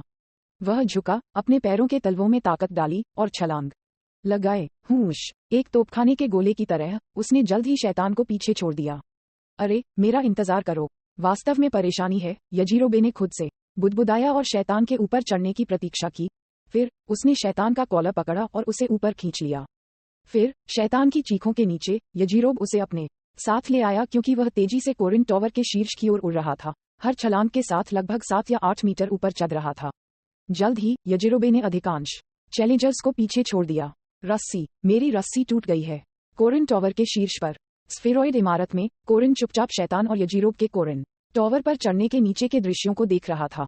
उन्होंने कहा, ये दो लोग, उनकी चढ़ाई की गति बहुत अच्छी है। कोरिन ने चाय पीते हुए अपना सिर हिलाया। कोरिन के बगल में नीले रंग के चेयोंगसम में एक लंबे बालों वाली लड़की चुपचाप खड़ी थी। लड़की की आकृति उत्तम थी और उसके पतले काले बाल हवा में लहरा रहे थे। फिट चेयोंगसम लड़की के लित और सुंदर शरीर को सही ढंग से रेखांकित कर रहा था। उसके निर्दोष गाल जेड की तरह चमकदार और क्रिस्टल स्पष्ट थे, जिसमें त्वचा इतनी कोमल थी। तुम क्या देख रहे हो, अमर कोरिन? लंबे बालों वाली लड़की ने उत्सुकता से पूछा, उसकी काली आंखें चमक रही हैं। हे, दो दिलचस्प लोग, उनमें से एक अप्रत्याशित रूप से स्व सिखाया जाता है। यदि उसे ठीक से प्रशिक्षित किया जा सकता है तो जरूरी नहीं कि वह आपसे भी बदतर हो। यह सिर्फ इतना है कि ये लोग थोड़े आलसी लगते हैं। मुझे नहीं पता कि वे मार्शल कलाकार होने के लिए उपयुक्त हैं या नहीं। कोरिन ने सच्चाई से जवाब दिया। जब से यजीरोबे ने कोरिन की पवित्र भूमि की सीमा में प्रवेश किया, तब से उसने कोरिन का ध्यान आकर्षित किया था। यद्यपि पृथ्वी के मार्शल आर्ट सकल में मार्शल आर्ट में प्रशिक्षण का उछाल आया था, लेकिन उत्कृष्ट प्रतिभा वाले केवल कुछ मार्शल कलाकार थे। वर्तमान में यजीरोब कोरिन को एक अनुकूल प्रकाश में देखने के लिए पर्याप्त था। ची ची, तुम यहाँ क्यों आए हो? कोरिन ने अपनी आंखें बंद कर लीं और अपने सामने लड़की को आकार दिया। जब से गोकू, ची ची, क्रिलिन और यामचा ने लुकआउट में प्रशिक्षण शुरू किया, तब से कोरिन उनके प्रशिक्षण पर ध्यान दे रहा था। इन बच्चों ने बहुत मेहनत की और श्री पोपो और कामी के मार्गदर्शन में उन्होंने पोषण को स्पंज की तरह बिना रुके अवशोषित किया। उन्होंने लगभग हर दिन नई वृद्धि प्राप्त की। कोरिन ये देखने के बाद बहुत आशावादी था। उन्होंने आशा व्यक्त की कि पृथ्वी कई शक्तिशाली मार्शल कलाकारों का उत्पादन कर सकती है। आखिरकार उन्होंने बहुत समय पहले जिया से सीखा था कि पृथ्वी ब्रह्मांड में सिर्फ एक कमजोर निम्न स्तरीय ग्रह था। कोई नहीं जानता था कि अंधेरे ब्रह्मांड में पहले से ही एक बल था जो शिकार की तरह पृथ्वी को घूर रहा था। मानवता की भविष्य की सुरक्षा के लिए मनुष्यों के बीच प्रकट होने के लिए एक शक्तिशाली योद्धा की तत्काल आवश्यकता थी। इसके अलावा कोरिन ने कामी से ये भी सीखा कि राजा पिकोलो को अभी तक समाप्त नहीं किया गया था, इसलिए कोई नहीं जानता था कि वह फिर से परेशानी पैदा करने के लिए कब उठेगा। न्याय की एक मजबूत भावना वाला योद्धा भी पृथ्वी के लिए एक सुरक्षा उपाय था। इस समय ची ची ने ऊपर देखा और शर्मिंदगी के साथ कहा, अमर कोरिन, मुझे कुछ सेंजू बीन्स चाहिए। कोरिन ने आश्चर्य से पूछा, आप सेंजू बीन्स को किस लिए चाहते हैं? मुझे मत बताओ कि लुकआउट में दिव्य वसंत आपके दैनिक प्रशिक्षण की थकान को खत्म करने के लिए पर्याप्त नहीं है। ची ची ने अपनी आंखें घुमाईं और कहा, कामी ने हम में से प्रत्येक के लिए एक मिशन की व्यवस्था की है। मुझे दानवलोक के प्रवेश द्वार को खोजने के लिए नश्वर दुनिया में जाना है और फिर शुला को हराना है। राक्षस क्षेत्र, कामी तुम्हें अकेले जाने दे रहा है? कोरिन थोड़ा चौंक गया। यद्यपि पृथ्वी का दानव क्षेत्र पूरे दानव क्षेत्र का केवल एक छोटा सा हिस्सा था, फिर भी इसमें काफी विशेषज्ञ थे। माम, ची ने सिर हिलाया। उसने कोरिन की ओर देखा और कहा, बिल्कुल, क्योंकि यह खतरनाक है, मैं थोड़ा और सेंजू बीन्स तैयार करना चाहता हूँ। कोरिन ने दानव क्षेत्र के खतरों को समझा। उसने एक मिट्टी के बर्तन से कुछ सेंजू बीन्स पकड़े, उन्हें एक छोटे से बैग में रखा और उसे सौंप दिया। इन सेंजू बीन्स को दूर रखो। दानव क्षेत्र के विशेषज्ञ साधारण नहीं हैं, आपको सावधान रहना होगा। हम, ची ने सिर हिलाया और सेंजू बीन्स को दूर कर दिया। ओह, वैसे आपने कहा था कि कामी ने आप में से हर एक के लिए एक मिशन की व्यवस्था की थी। फिर दूसरों को क्या मिशन सौंपे गए हैं? कोरिन कुछ उत्सुक था क्योंकि उसने चीची को देखा। ड्रैगन बॉल की सबसे मजबूत किंवदंती अध्याय 366। कामी की परीक्षा। चीची ने अमर कोरिन से सेंजू बीन्स को स्वीकार किया। अमर कोरिन से एहसान स्वीकार करने के बाद वह उसके लिए चीजों को मुश्किल नहीं बना सकती थी, इसलिए वह बेहोश हो गई और उसे सभी के मिशन का पूरा विवरण बताया। क्रिलिन, एक दूरस्थ पहाड़ी जंगल में एक लौकी की तलाश करना है जो लोगों को चूस सकता है। यमचा को रंबल माउंटेन पर जाना है और हीरे से जड़ा हुआ मुकुट प्राप्त करना है। जहां तक वरिष्ठ भाई गोकू का सवाल है, ऐसा लगता है कि उसे आग के केंद्र को खत्म करने के लिए माउंट 5 एलिमेंट नामक स्थान पर जाना होगा। अरे वाह, माउंट 5 एलिमेंट, क्या यह उसका क्षेत्र नहीं है? कामी ने गोकू को उसकी तलाश करने की अनुमति दी। कोरिन ने आश्चर्य से कहा। हालांकि गोकू की वर्तमान ताकत के स्तर को याद करने के बाद वह ज्यादा चिंतित नहीं था। कोरिन के आश्चर्यचकित रूप को देखकर ची ने पूछा, इस माउंट 5 एलिमेंट के बारे में इतना खास क्या है? कोरिन ने रुककर कहा, यह विशेष से अधिक है। पंच तत्व पर्वत में एक शक्तिशाली देवता रहते हैं। वह हजारों वर्षों से अंडरवर्ल्ड और नश्वर दुनिया के बीच के मार्ग को देख रही है। यहाँ तक कि कामी को भी सम्मानपूर्वक उसे वरिष्ठ के रूप में संदर्भित करना होगा। वह लापरवाही से उसे अपमानित करने की हिम्मत नहीं करेगा। दसियों हजार साल। ची आश्चर्यचकित थी क्योंकि उसने कहा, कौन इतने लंबे समय तक जीवित रह सकता है? वह पृथ्वी पर सबसे पुरानी देवता है और नरक के राजा के साथ उसकी बहुत अच्छी दोस्ती है। कामी ने गोकू को आग के केंद्र को बुझाने के लिए अपने स्थान पर जाने दिया। कठिनाई छोटी नहीं है, कोरिन ने चिंतित होकर कहा। कोरिन इस कोरिन टॉवर पर 800 वर्षों तक रहा था, एक लंबी अवधि जो देवता के लिए अतुलनीय थी, जो दसियों हजार वर्षों तक जीवित रही थी। कोरिन ने शीशे की तरह दिल से ची को देखा और कहा, कामी ची और गोकू को सबसे कठिन मिशन पर भेज रहा है। ऐसा लगता है कि वह उन्हें प्रशिक्षित करने पर ध्यान केंद्रित करने का इरादा रखते हैं। कोरिन ने अनुमान लगाया कि कामी एक उत्तराधिकारी के मुद्दे पर विचार कर रहा था। ची ने कोरिन के शब्दों को सुनने के बाद उसने अपनी छाती को थपथपाया और खुशी से कहा, ये पता चला है कि माउंट 5 एलिमेंट में रहने वाला इतना शक्तिशाली व्यक्ति है। इसकी तुलना में दानव क्षेत्र बहुत आसान है। एक ऐसे देवता का सामना करने के बजाय जो दसियों हजार वर्षों से जीवित था, वह दानव लोक में भी जा सकती थी। अमर कोरिन, मैं अभी जा रहा हूँ।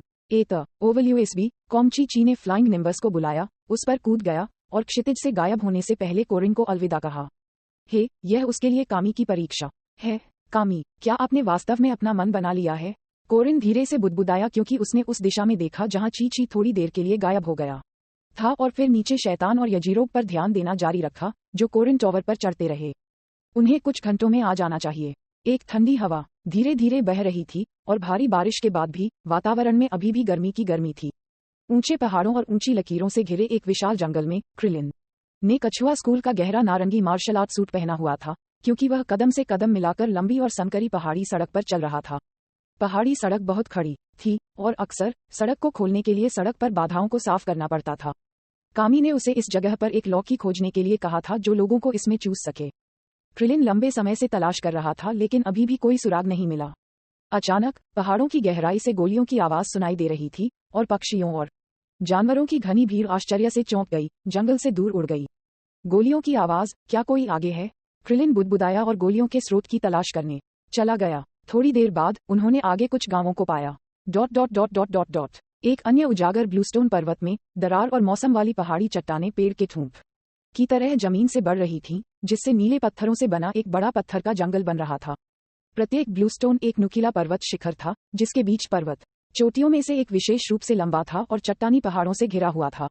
चोटियां कई सौ मीटर ऊंची थीं और पहाड़ का पैर ऐसा लग रहा था जैसे इसे एक बड़ी तलवार से काट दिया गया हो। 200 वर्ग मीटर के खुले मैदान को पीछे छोड़ते हुए पूरे पर्वत शिखर को काट दिया गया था। चिकनी चौक के बीच में एक पत्थर का मंदिर खड़ा था, जिसके शीर्ष पर एक सुनहरा और चमकदार मुकुट प्रतिष्ठापित था। बूम, बैंगनी रंग के हल्के मिश्रण के साथ एक चमकदार सफेद बिजली का बोल्ट काले बादलों से उतरा और पत्थरों के टुकड़ों पर हमला किया, तुरंत उन्हें चकनाचूर कर दिया और इस प्रक्रिया में एक ठंडी आभा को जन्म दिया। कुछ ही दूरी पर एक छोटे बालों वाला युवक चुपचाप क्रॉस पैर बैठा था, जिसके सिर पर एक लाल रिबन हवा में लहरा रहा था।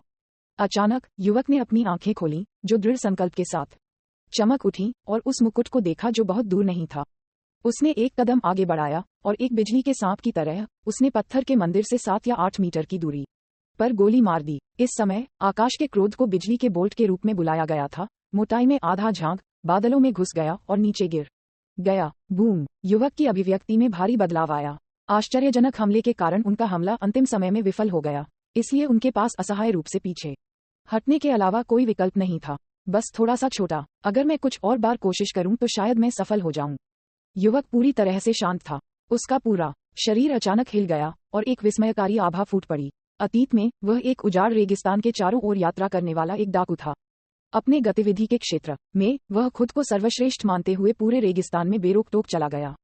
अगर गोकू के साथ उसकी मुठभेड़ नहीं होती तो वह रेगिस्तान को बिल्कुल नहीं छोड़ता, और उसने गोकू को पार करने के लिए मास्टर रोशी को अपने शिक्षक के रूप में स्वीकार नहीं किया होता।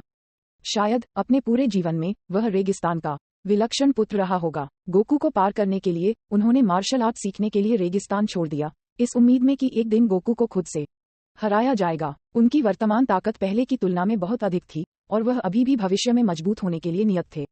हालांकि उसके और गोकू के बीच असमानता कम नहीं हुई, इसके बजाय यह व्यापक हो गया। यमचा ने खुद पर हंसते हुए कहा, शायद मुझे गोकू के साथ अपनी तुलना बिल्कुल नहीं करनी चाहिए। नहीं, मेरी मार्शल आर्ट इतनी उथली नहीं है। बिजली की किरणों की तरह जगमगाती रोशनी से झिलमिलाते हुए यमचा की आंखें दृढ़ थीं। अभी मैं एक मार्शल कलाकार हूँ। मैं दूसरों के साथ प्रतिस्पर्धा करने के लिए मार्शल आर्ट का अभ्यास नहीं कर रहा हूँ, बल्कि वास्तव में खुद को पार करने के लिए कर रहा हूँ। इस क्षण यमचा की आभा पूरी तरह से बदल गई और कुछ गहरा हो गई। वह नदी की सतह की तरह शांत दिल के साथ खड़ा था, बिना किसी लहर के। उसने एक बार फिर अपना मन बनाया और केंद्र में पत्थर के मंदिर की ओर चल दिया। उसके चारों ओर बिजली चमकती रही, लेकिन यमचा पूरी तरह से शांत था, जैसे कि उसने क्रूर और भयावह बिजली के बोल्ट को नहीं देखा था। पीढ़ा, जैसे ही यमचा ने पत्थर के मंदिर पर कदम रखा और मुकुट के लिए पहुंचे, सियान पत्थर पाउडर में बिखर गए। माउंट 5 एलिमेंट, पहाड़ की चोटी। 8 डिवीजनों की विशाल भट्टी नश्वर दुनिया और दूसरी दुनिया के बीच के मार्ग को दबा रही थी। क्रिम्सन की लपटें 8 डिवीजनों की भट्टी से बाहर उड़ गईं, जिससे आसपास के वातावरण को उज्ज्वल सफेद रंग से रोशन किया गया। 8 डिवीजनों की भट्टी के तल पर एक छोटी सी दरार से एक उग्र आग निकल रही थी। ये लपटें धरती के नीचे की नसों में ड्रिल हो गईं, जिससे आसपास के सैकड़ों किलोमीटर तक उबलने लगा। चिलचिलाती आग ने एक हवा का तूफान उठाया, जिससे आसपास के वातावरण को एक दमनकारी आभा से भर दिया गया। कामी द्वारा बनाए गए भारित कपड़े पहने गोकू फ्लाइंग निम्बस से नीचे कूद गया, जिससे कंपन के कारण जमीन खुली और पुराने पत्थर बिखर गए। तो यह माउंट 5 एलिमेंट है। ये वास्तव में गर्म है। कामी ने मुझे केंद्र में आग बुझाने के लिए कहा, तो मुझे कहां से शुरू करना चाहिए? गोकू ने अपनी थोड़ी को अपने हाथ पर टिका लिया और विचार करने लगा। केवल 2 वर्षों में गोकू की ऊंचाई एक पौधे की तरह कई दसियों सेंटीमीटर बढ़ गई। अगर बुला यहाँ होती तो वह केवल अपनी भौहों के स्तर तक पहुंच जाती। कामी ने गोकू को पृथ्वी के केंद्र में आग की लपटों को बुझाने के लिए भेजा। हालांकि कामी ने गोकू को आग बुझाने की विधि नहीं दी, जिससे गोकू थोड़ा परेशान हो गया। वेस्ट सिटी के बाहरी इलाके में जैसे ही रेत का बादल उठा, बुला का ऑफरोड वाहन उपनगरों में कंकड़ सड़क पर तेजी से बढ़ रहा था। कॉलेज से स्नातक होने के बाद बुला ने अपने परिवार के निगम में कुछ दिनों तक काम किया। शांत जीवन उसके साहसी और साहसी दिल को बांध नहीं सका। अंत में बुला अब इसे बर्दाश्त करने में सक्षम नहीं थी, इसलिए वह घर से भाग गई और ड्रैगन गेंदों की तलाश शुरू कर दी। बुला ने काउबॉय टोपी पहन रखी थी और चेहरे पर हल्के मेकअप के साथ यात्रा पर पहनी हुई ड्रेस पहनी हुई थी। उसने ड्रैगन बॉल रडा का बटन अपने हाथ में दबा लिया। गोकू ने अपने पास जो 3 ड्रैगन बॉल छोड़ी, उसके अलावा अन्य 4 चल रहे थे। वह जानती थी कि 4 सितारा गेंद हमेशा गोकू के पास थी। अरे, सब इधर उधर घूम रहे हैं। गोकू ने पहले ही लुकआउट छोड़ दिया होगा। भगवान, वे सभी पहले ही बाहर आ गए थे, लेकिन मेरे साथ खेलने के लिए नहीं आए। बुल्मा ने अपने मोहक होंठ उठाए जो पानी से भरे चेरी की तरह थे। बुल्मा मुस्कुराई और कहा, चूंकि तुम मुझे खोजने नहीं आ रहे हो, इसलिए मैं तुम्हें ढूंढने जाऊंगी और फिर मैं तुम्हें एक अच्छा सबक सिखाऊंगी। एक धुन गुनगुनाते हुए बुला का एक स्मग लुक था। उसके लंबे बैंगनी बाल हवा में लहरा रहे थे, क्योंकि उसके मुंह के कोने अनजाने में एक धुंधली मुस्कान में घुंघराले थे। ड्रैगन बॉल की सबसे मजबूत किंवदंती अध्याय 367 काकररोट।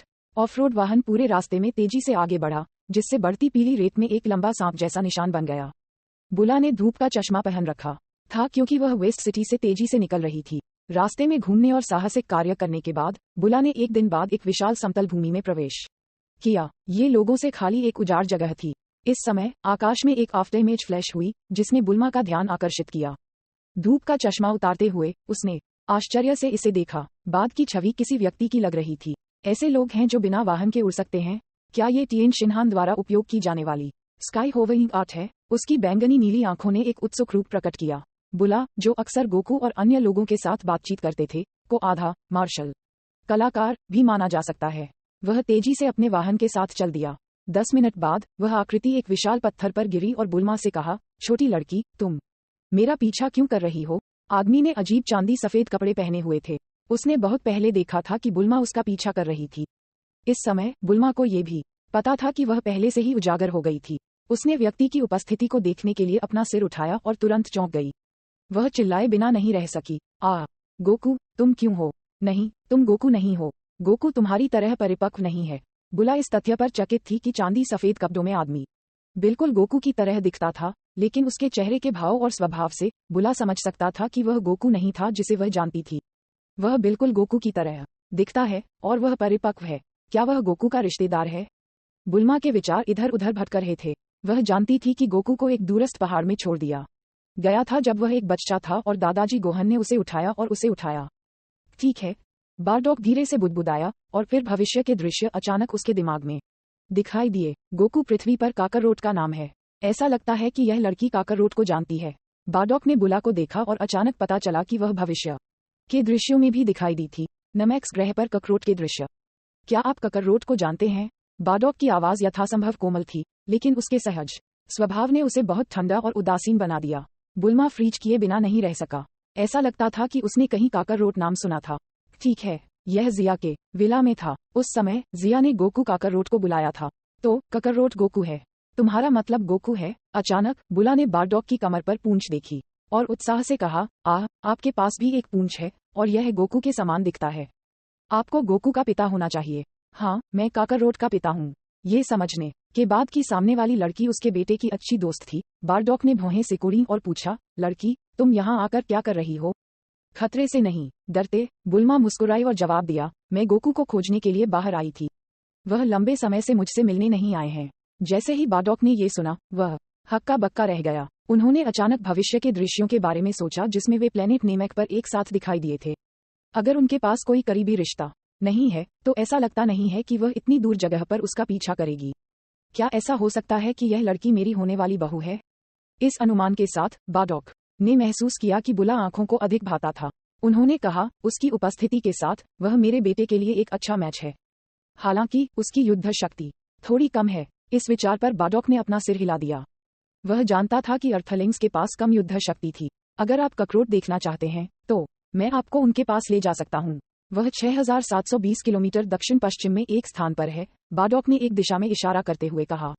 बुला ने तुरंत ड्रैगन बॉल रडार को बाहर निकाला और निश्चित रूप से उसने देखा कि बारडॉक द्वारा इंगित दिशा में एक ड्रैगन बॉल सिग्नल था। आप सही कह रहे हैं, लेकिन आपको कैसे पता चला? अंकल, की को महसूस करके। काकरोट का कौशल बस इतना ही है। यद्यपि वे सयन के बीच उल्लेख करने योग्य नहीं है, कम से कम पृथ्वी पर वे बुरे नहीं हैं। बारडॉक, जो भविष्य को जानता था, ने यह नहीं सोचा था कि वर्तमान गोकू बहुत कमजोर था। शायद जैसा कि सर जिया ने कहा, काकरोट की सफलता का अवसर अभी तक नहीं आया है और वर्तमान में उनकी क्षमता अभी भी निष्क्रिय है। क्या हुआ? बुला ने कहा, क्या ये टाइट्स की किताब का नायक नहीं है? रुको, क्या गोकू की विशेषताएं वैसी नहीं हैं जैसी किताब में सयान दिखती हैं? क्या इस दुनिया में सैया हैं? बुल्मा संदेह से भरा था। novelUSB.com। अगर ब्रह्मांड में सयान है तो क्या इसका मतलब ये है कि फ्रीजा भी मौजूद है? उस पुस्तक में फ्रीजा एक ब्रह्मांड सम्राट जैसा अस्तित्व था। अगर उनके जैसा कोई मौजूद है तो ये बहुत भयावह होगा। तो बुल्मा ने ध्यान से पूछा, अंकल, आपने अभी कहा था कि गोकू सैया है, तो क्या गैलेक्सी में कोई व्यक्ति है जिसे फ्रीजा कहा जाता है? क्या आप फ्रीजा को भी जानते हैं? बारडॉक थोड़ा आश्चर्यचकित लग रहा था, लेकिन उसने जल्दी से सिर हिलाया और कहा, हाँ, उत्तरी क्षेत्र में ऐसा व्यक्ति हुआ करता था, लेकिन वह सयन के लिए बेहद विरोधी था। यह असली है। मेरी बहन की किताब की कहानियां वास्तविक हैं। बुला का दिल हिंसक रूप से छोड़ने के अलावा कुछ नहीं कर सका। लेकिन मेरी बहन ब्रह्मांड में इतनी सारी चीजों के बारे में कैसे जानती है? हाँ, ये जैको होना चाहिए जिसने उसे बताया, अजीब आदमी जो गैलेक्टिक पेट्रोल का सदस्य होने का दावा करता है। बुला ने इसके बारे में अधिक सोचना शुरू कर दिया। उसके मस्तिष्क में खंडित यादें जुड़ी हुई थीं और उसके बचपन की यादें जाग गई थीं। उसे याद आया कि एक व्यक्ति था जिसने गैलेक्टिक गश्ती से होने का दावा किया था, जो उनके घर गया था और यह व्यक्ति उन्हें किसी डॉक्टर के घर ले आया। ऐसा लगता है कि मैंने एक अंतरिक्ष यान की मरम्मत भी की। वास्तव में मुझे अब तक ये सब याद क्यों नहीं आया? अंकल, क्या फ्रीजा ने प्लेनेट वेगेटा को नष्ट नहीं किया था? आप पृथ्वी पर नहीं होंगे गोकू को वापस लाने के लिए, है ना? बुल्मा ने घबराते हुए पूछा। वह निश्चित रूप से गोकू को वापस नहीं जाने दे सकती थी। बाडॉक ने आश्चर्य से बुला की ओर देखा और कहा, ये छोटी लड़की काफी कुछ जानती है। बाडॉक ने जवाब दिया, मैं काकरोट को वापस लाने का इरादा नहीं रखता। वह स्थान जहां बड़ा हुआ वह पृथ्वी है। मैं पृथ्वी पर इसलिए आया क्योंकि मुझे लगता है कि उनकी मार्शल आर्ट बहुत कमजोर है। इतनी कमजोर शक्ति के साथ वह भविष्य में अपने दुश्मनों का सामना कैसे करेगा? मैं उसे कुछ समय के लिए अच्छी तरह से प्रशिक्षित करूंगा। अरे छोटी लड़की, क्या आपको काकरोट पसंद है क्या? बुल्मा ने अनजाने में जवाब दिया और फिर वह वहां खाली खड़ी थी। उसका दिमाग खाली था। तो आपने इसके बारे में कभी नहीं सोचा है? बाडॉक हंसे, लेकिन अपने दिल में उन्होंने पहले से ही बुला को अपनी बहू के रूप में देखा। उन्होंने भविष्य के अपने दृष्टिकोण के कारण ऐसा किया। ये लड़की काकरोट के पक्ष में खड़ी रहेगी, चाहे वह कितना भी खतरनाक क्यों न हो जाए। बुल्मा चुपचाप खड़ी रही और जैसे ही उसके निर्दोष गालों पर अचानक एक ब्लश दिखाई दिया, उसका दिल दौड़ गया। क्या मैं वास्तव में गोकू पसंद करता हूँ? बुल्मा ने उन छोटी छोटी बातों को याद किया जो वह गोकू के बारे में जानती थी। 5 साल पहले जब वह गोकू से पहली बार मिली तो वह सिर्फ एक युवा और अनुभवहीन बच्चा था जो उसे एक डायनासोर के मुंह से बचा रहा था। वे एक साथ रोमांच पर गए और पलक झपकते ही 5 साल बीत चुके थे। बच्चा पहले से ही एक नायक बन गया था जिसने दुनिया को बचाया। बुला ने अपना सिर उठाया और बारडॉक की अभिव्यक्ति देखी जो एक मुस्कान थी लेकिन मुस्कान नहीं थी। उसने अपना मुंह खोला और अजीब तरह से कहा, अंकल, आप मुझे पहले गोकू ले जाएं। हाँ, बारडॉक हंसे और सिर हिलाया। फिर उन्होंने एक मास्क निकाला, इसे पहना और कहा, जब हम उनसे मिले तो ककरोट को मेरी पहचान के बारे में सूचित न करें। मैं नहीं चाहता कि वह अभी तक अपने अतीत के बारे में सीखे। क्यों? बुल्मा ने हैरान होते हुए पूछा। बारडॉक ने जवाब नहीं दिया, इसलिए बुला ने चतुराई से फिर से नहीं पूछा। बारडॉक ने सीधे हवा में उड़ान भरी और पूछा, क्या आपके पास परिवहन का तेज साधन है? ये काकरोट के स्थान तक पहुंचने के लिए एक लंबा रास्ता है। हाँ, बुला ने होई पोई कैप्सूल से एक जेट विमान निकाला जो उनकी गति को बहुत बढ़ा सकता था। इसके तुरंत बाद बारडॉक और बुला माउंट 5 एलिमेंट्स की दिशा में आगे बढ़े। ड्रैगन बॉल की सबसे मजबूत किंवदंती अध्याय 368। गोकू से बारडॉक की मुलाकात माउंट 5 एलिमेंट में हरे भरे हरियाली और विशाल जंगल थे। पेड़ों की छतरी की पत्तियों से गुजरने के बाद सूरज की रोशनी ने सुंदर प्रकाश धब्बे धूप का निर्माण किया। पहाड़ की चोटी पर गोकू 8 डिवीजनों की भट्टी के ऊपर दरार की मरम्मत में व्यस्त था और उसके बगल में खड़ा एक सुंदर विशालकाय सुंदर था जो नूडल्स का एक बड़ा कटोरा खा रहा था जिसे उसने पकड़ रखा था। उसके सिर के ऊपर 2 लंबे तीतर पूंछ के पंख थे। गोहन, तुम्हारा पोता तुमसे कहीं अधिक शक्तिशाली है, सुंदर महिला ने भूरे सफेद दाढ़ी वाले एक बूढ़े आदमी से कहा, जो कटोरे को नीचे रखते हुए उसके बगल में खड़ा था और एक सामान्य इंसान के आकार तक सिकुड़ गया। ये बूढ़ा व्यक्ति गोकू के दादा गोहन था। दादाजी गोहन की मृत्यु के बाद उन्हें एनिन के स्थान पर 8 डिवीजनों की भट्टी की देखभाल करने का काम सौंपा गया था। ऑक्स किंग्स फायर माउंटेन और माउंट 5 एलिमेंट के इतने गर्म होने का कारण 8 डिवीजनों की भट्टी पर दरार थी। एनिन को गोकू की प्रशंसा सुनने के बाद दादाजी गोहन ने मुस्कुराते हुए शांति से कहा, गोकू, ये बच्चा अब लुकआउट में प्रशिक्षण ले रहा है। भविष्य में उनकी उपलब्धियां छोटी नहीं होंगी। उन कामी के बारे में कुछ भी अच्छा नहीं है, लेकिन आपका पोता वास्तव में अच्छा है। एनिन ने कोई राय व्यक्त नहीं की, लेकिन उसने कामी की उपलब्धियों को कम करते हुए गोकू की उपलब्धियों से इनकार नहीं किया। उसने मन ही मन सोचा, बेटे गोहन के पोते की ताकत मुझसे ज्यादा कमजोर नहीं है। किसने सोचा था कि इस नश्वर दुनिया का कामी इतना भाग्यशाली होगा? दादाजी, मैंने 8 डिवीजनों की भट्टी पर दरार को ठीक कर दिया है। जब गोहन और एनिन बातचीत कर रहे थे, गोकू ने 8 डिवीजनों की भट्टी की मरम्मत की। दरार की मरम्मत के लिए गोकू को हिकुई पक्षी के अंडे के छिलके को ढूंढना पड़ा। एक व्यस्त काम के बाद गोकू ने आखिरकार आग को रोक दिया। अच्छा, दादाजी गोहन ने अपनी दाढ़ी घुमाई और दिल खोलकर हंसे। एनिन भी बहुत खुश थी, क्योंकि वह एक बार फिर 8 डिवीजनों की भट्टी की सबसे मजबूत आग के साथ नूडल्स पका सकती थी। अचानक एक शक्तिशाली आभा माउंट 5 एलिमेंट के पास पहुंची। गोकू, एनिन और दादाजी गोहन ने इसे महसूस किया, जिससे उनके भाव गंभीर हो गए। एनिन ने अपना मुंह खोला और चौंकते हुए कहा, अप्रत्याशित रूप से मानव दुनिया में ऐसा एक विशेषज्ञ है। वह माउंट 5 एलिमेंट की ओर आ रहा है। ये जगह नश्वर दुनिया और दूसरी दुनिया के जंक्शन पर स्थित है। क्या लोगों के लिए इसे ढूंढना मुश्किल नहीं होना चाहिए? दादाजी गोहन ने पूछा। वह थोड़ा हैरान था। ये कहना मुश्किल है। यह इतनी शक्तिशाली है कि यह अच्छा होगा अगर मैं उसके साथ लड़ाई कर सकूं। गोकू हालांकि इस समय काफी उत्साहित नजर आ रहे थे। उसके दिल में गोकू लड़ने के लिए खुजली कर रहा था। उसकी आंखें एक मजबूत लड़ाई के इरादे से फूट रही थीं। आपको लड़ना नहीं चाहिए गोकू, तुम उसके विरोधी नहीं हो। जब एनिन और दादाजी गोहन ने उसकी अभिव्यक्ति देखी तो वे उसे रोकने के लिए दौड़े। फिलहाल यह अज्ञात था कि नवागंतुक एक दोस्त या दुश्मन था, इसलिए उन्हें जल्दी से अपमानित करना अच्छा नहीं होगा। विभिन्न प्रतिवादों के बारे में सोचते हुए एनिन की सुंदर आंखें घूम रही थीं। जैसे ही एनिन और अन्य लोग चिंतित और भयभीत महसूस कर रहे थे, बाडोक बुल्मा को साथ लाया और माउंट 5 एलिमेंट की सीमा में प्रवेश किया। अच्छा नहीं है, वह व्यक्ति आयामी सीमा में प्रवेश कर चुका है। एनिन का चेहरा अचानक बदल गया। उसकी फीनिक्स आंखें थोड़ी बढ़ गईं और उसके शरीर के चारों ओर आभा संघनित हो गई। स्वर्गीय क्षेत्र के लुकआउट की तरह माउंट 5 एलिमेंट एक बहुत ही खास जगह है। आम लोग इस जगह में प्रवेश नहीं कर सकते। एनिन ये सुनिश्चित कर सकता है कि दूसरा व्यक्ति माउंट 5 एलिमेंट की ओर भाग रहा है। वह व्यक्ति आ गया है। माउंट 5 एलिमेंट की रक्षा करने वाला जादू अचानक टूटे हुए कांच की तरह गिर गया। तुरंत एक दमघोंटू आभा, जैसे कि बढ़ती पीली रेत, अंदर आ गई और पदार्थ जैसी आभा एक की लहर में बदल गई। माउंट 5 एलिमेंट की चोटी हिल गई जैसे कि यह एक तेज तूफान से मिल गई हो। इसके चारों ओर सब कुछ उड़ गया हो। गोकू और अन्य लोग की के प्रति अधिक संवेदनशील थे, इसलिए ऐसा लगा जैसे एक विशाल पहाड़ उनकी छाती पर दबा दिया गया था, जिससे सांस लेना मुश्किल हो गया था। इतनी भयावह आभा, गोकू का दिल पागलों की तरह उछल पड़ा। दमनकारी आभा का अनुभव करने के बाद उनका लड़ाई का इरादा पूरी तरह से गायब हो गया। गोकू जानता था कि वह नवागंतुक के लिए एक मैच नहीं था। गोकू, अचानक एक कुरकुरा और सुखद आवाज सुनाई दी, और कुछ ही समय बाद गोकू ने बुला को देखा, जिसने त्वचा तम काउबॉय कपड़े पहने थे। अपने हाथों को हिलाते हुए वह उनकी ओर दौड़ी, जिससे उसके लंबे हल्के बैंगनी बाल फड़फड़ाने लगे। बुला, तुम यहाँ क्यों आई हो? गोकू हैरान रह गया। उसे उम्मीद नहीं थी कि बुल्मा यहाँ मिलेगी। क्यों, मैं तुम्हें खोजने नहीं आ सकता? बुल्मा मुस्कुराई, गोकू को कसकर गले लगाया और फिर असंतोष के साथ उसे देखा। ऐसा नहीं है। इसके अलावा क्या आप मुझे जाने दे सकते हैं? आप मुझे असहज कर रहे हैं। गोकू ने असहज महसूस करते हुए कहा। बुल्मा ने भी प्रतिक्रिया व्यक्त की और जल्दी से गोकू को रिहा कर दिया। उसकी बैंगनी तारों वाली पुतलियां गोकू को देख रही थीं, और थोड़ी देर बाद उसने आश्चर्य से कहा, गोकू, तुम इतने लंबे कैसे हो गए हो? देखो, मैं केवल तुम्हारी भौहों तक पहुंच सकता हूँ। हाँ, अब मैं तुमसे लंबा हूँ, गोकू ने मुस्कुराते हुए जवाब दिया। इस समय नकाबपोश बाडोक ने आगे कदम बढ़ाया और अपने बेटे को आकार दिया, जो उसके समान दिखता था। काकरोट, मुझे अपने कौशल का परीक्षण करने दें। novelUSB.com। चूंकि बाडोक ने पहले से ही युद्ध कवच में अपनी पूंछ छिपा दी थी, इसलिए गोकू को उसके सामने वाले व्यक्ति की पहचान नहीं पता थी, लेकिन उसका अंतर्ज्ञान उसे परेशान कर रहा था कि सामने वाला व्यक्ति जितना उसने सोचा था उससे अधिक शक्तिशाली था। बुला बाडोक की पहचान जानती थी और समझती थी कि वह गोकू को चोट नहीं पहुंचाएगा, इसलिए वह चुपचाप एक तरफ पीछे हट गई। गोकू और बाडोक के लिए जगह छोड़ दी। यह व्यक्ति बहुत शक्तिशाली है। पृथ्वी पर इतना मजबूत व्यक्ति होना असंभव है, एनिन ने निश्चितता के साथ कहा। हाँ, दादाजी गोहन ने सिर हिलाया।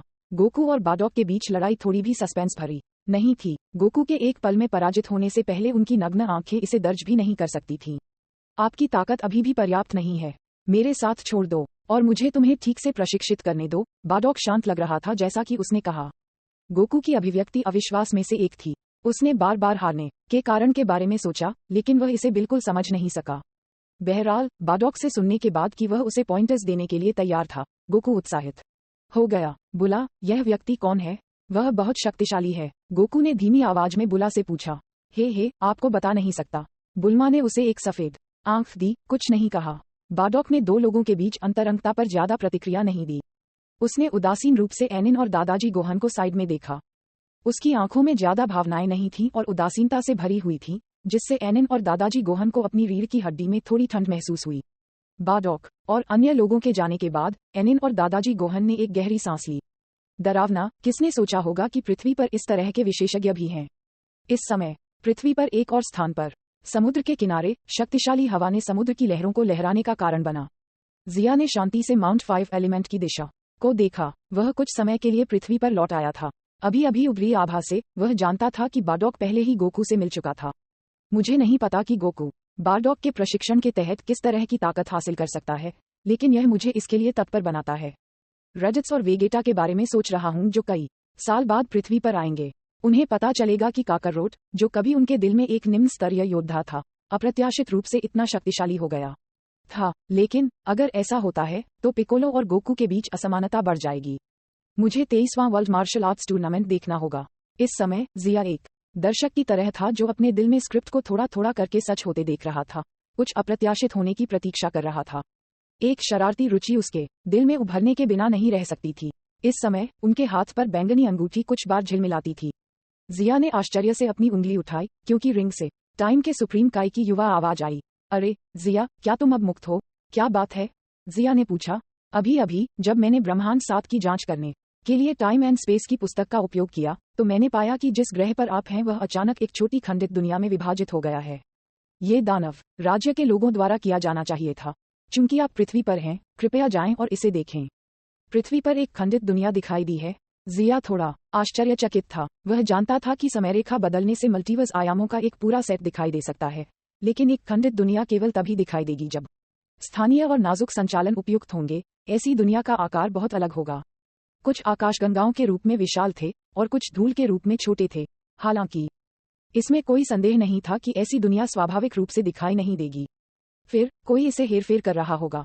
टाइम के सर्वोच्च काय का काम इन खंडित दुनिया को रिकॉर्ड करना और जांच करना था। जब एक खंडित दुनिया को हानिकारक होने की पुष्टि की गई है तो इससे जल्द से जल्द निपटने या यहां तक कि नष्ट करने की आवश्यकता है।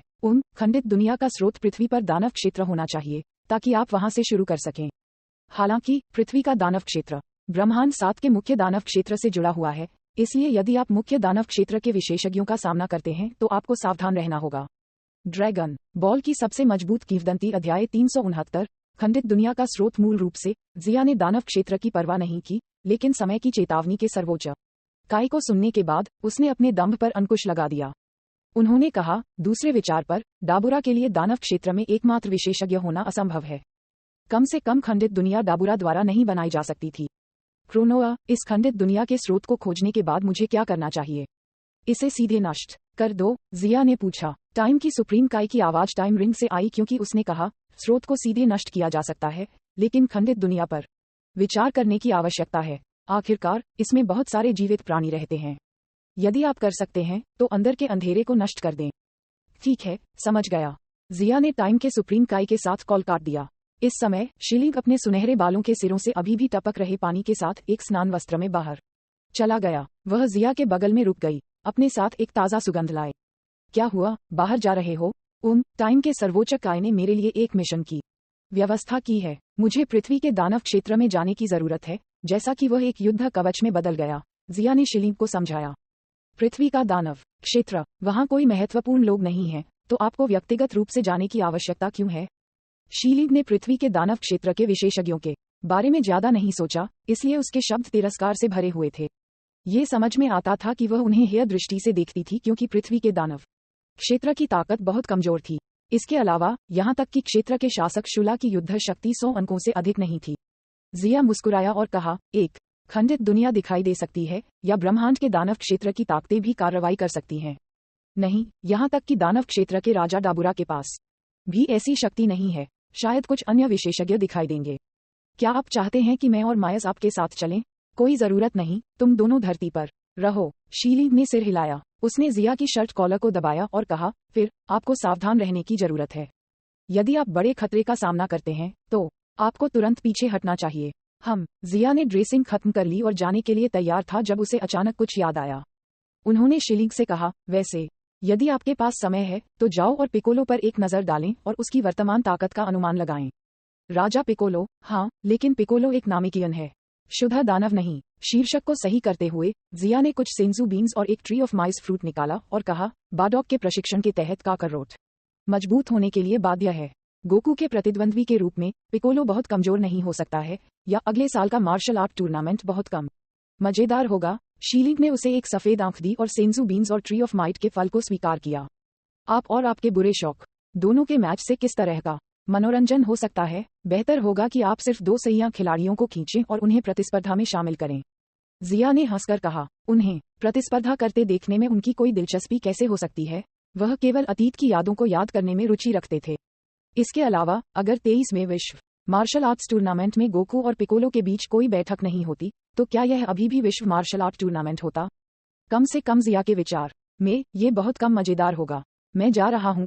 जिया आकाश में चढ़ गया और दानव क्षेत्र के प्रवेश द्वार की ओर बढ़ गया। जिया के जाने के बाद शिलिंग ने मायस को खींच लिया और एक कमजोर आभा की ओर उड़ गया। एक अज्ञात घाटी। दानव क्षेत्र का प्रवेश द्वार घाटी के दोनों किनारों पर एक चट्टानी दीवार में था। ये संगमरमर से बना एक प्रवेश द्वार था और एक पत्थर के दरवाजे के दोनों किनारों पर राक्षसों और राक्षसों की राहत मूर्तियां उकेरी गई थीं। 10 मीटर से अधिक की ऊंचाई वाला दरवाजा पहले से ही खुला था, जिससे एक व्यक्ति के प्रवेश करने के लिए पर्याप्त एक छोटा सा अंतर प्रकट हुआ। लंबी और संकीर्ण खाई से एक अंधेरी और बुरी आभा निकल रही थी। अच्छाई और बुराई ऐसी अवधारणाएं थीं जिनकी अलग अलग लोगों के लिए अलग अलग परिभाषाएं थीं। जैसा कि कुछ लोग कहते हैं, बच्चे सही या गलत के बीच अंतर नहीं कर सकते हैं, जबकि वयस्क केवल पेशेवरों और विपक्षों को देखते हैं और अच्छा और बुरा केवल दिल में है। जैसे आप स्टीक खाते हैं, आप यह नहीं कह सकते कि जो लोग कीड़े खाते हैं वे सुरुचिपूर्ण नहीं हैं। आखिरकार, क्या ये स्टीक खाने के लिए सुरुचिपूर्ण है? क्या ये जीवित चीजों की हत्या का भी समर्थन नहीं करता है? कोई अपने मूल्यों को दूसरों पर नहीं थोप सकता। यह जरूरी नहीं कि दोषी महसूस किए बिना अत्यधिक हत्या करना बुरा हो, लेकिन यह निश्चित रूप से ऐसा करना अच्छा नहीं है, ये जानते हुए कि यह गलत है। यदि अच्छे और बुरे के मानक को किसी चीज द्वारा मापा जाना चाहिए, तो इसे केवल मूल्यों के बीच के अंतर से मापा जा सकता है, दोनों पक्षों और अंतिम विकल्प जो वे बनाते हैं।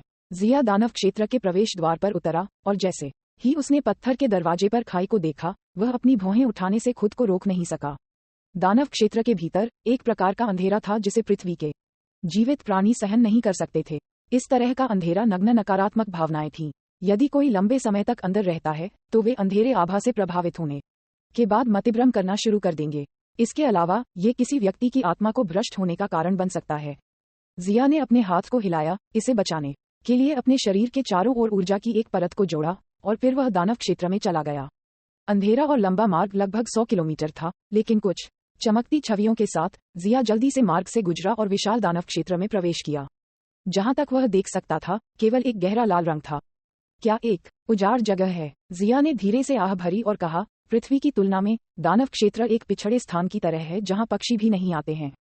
टूटी हुई पृथ्वी पर आगे बढ़ते हुए जिया को एक व्यापक और गहरे बुदबुदाते भूरे रंग के झरने दिखाई दे रहे थे।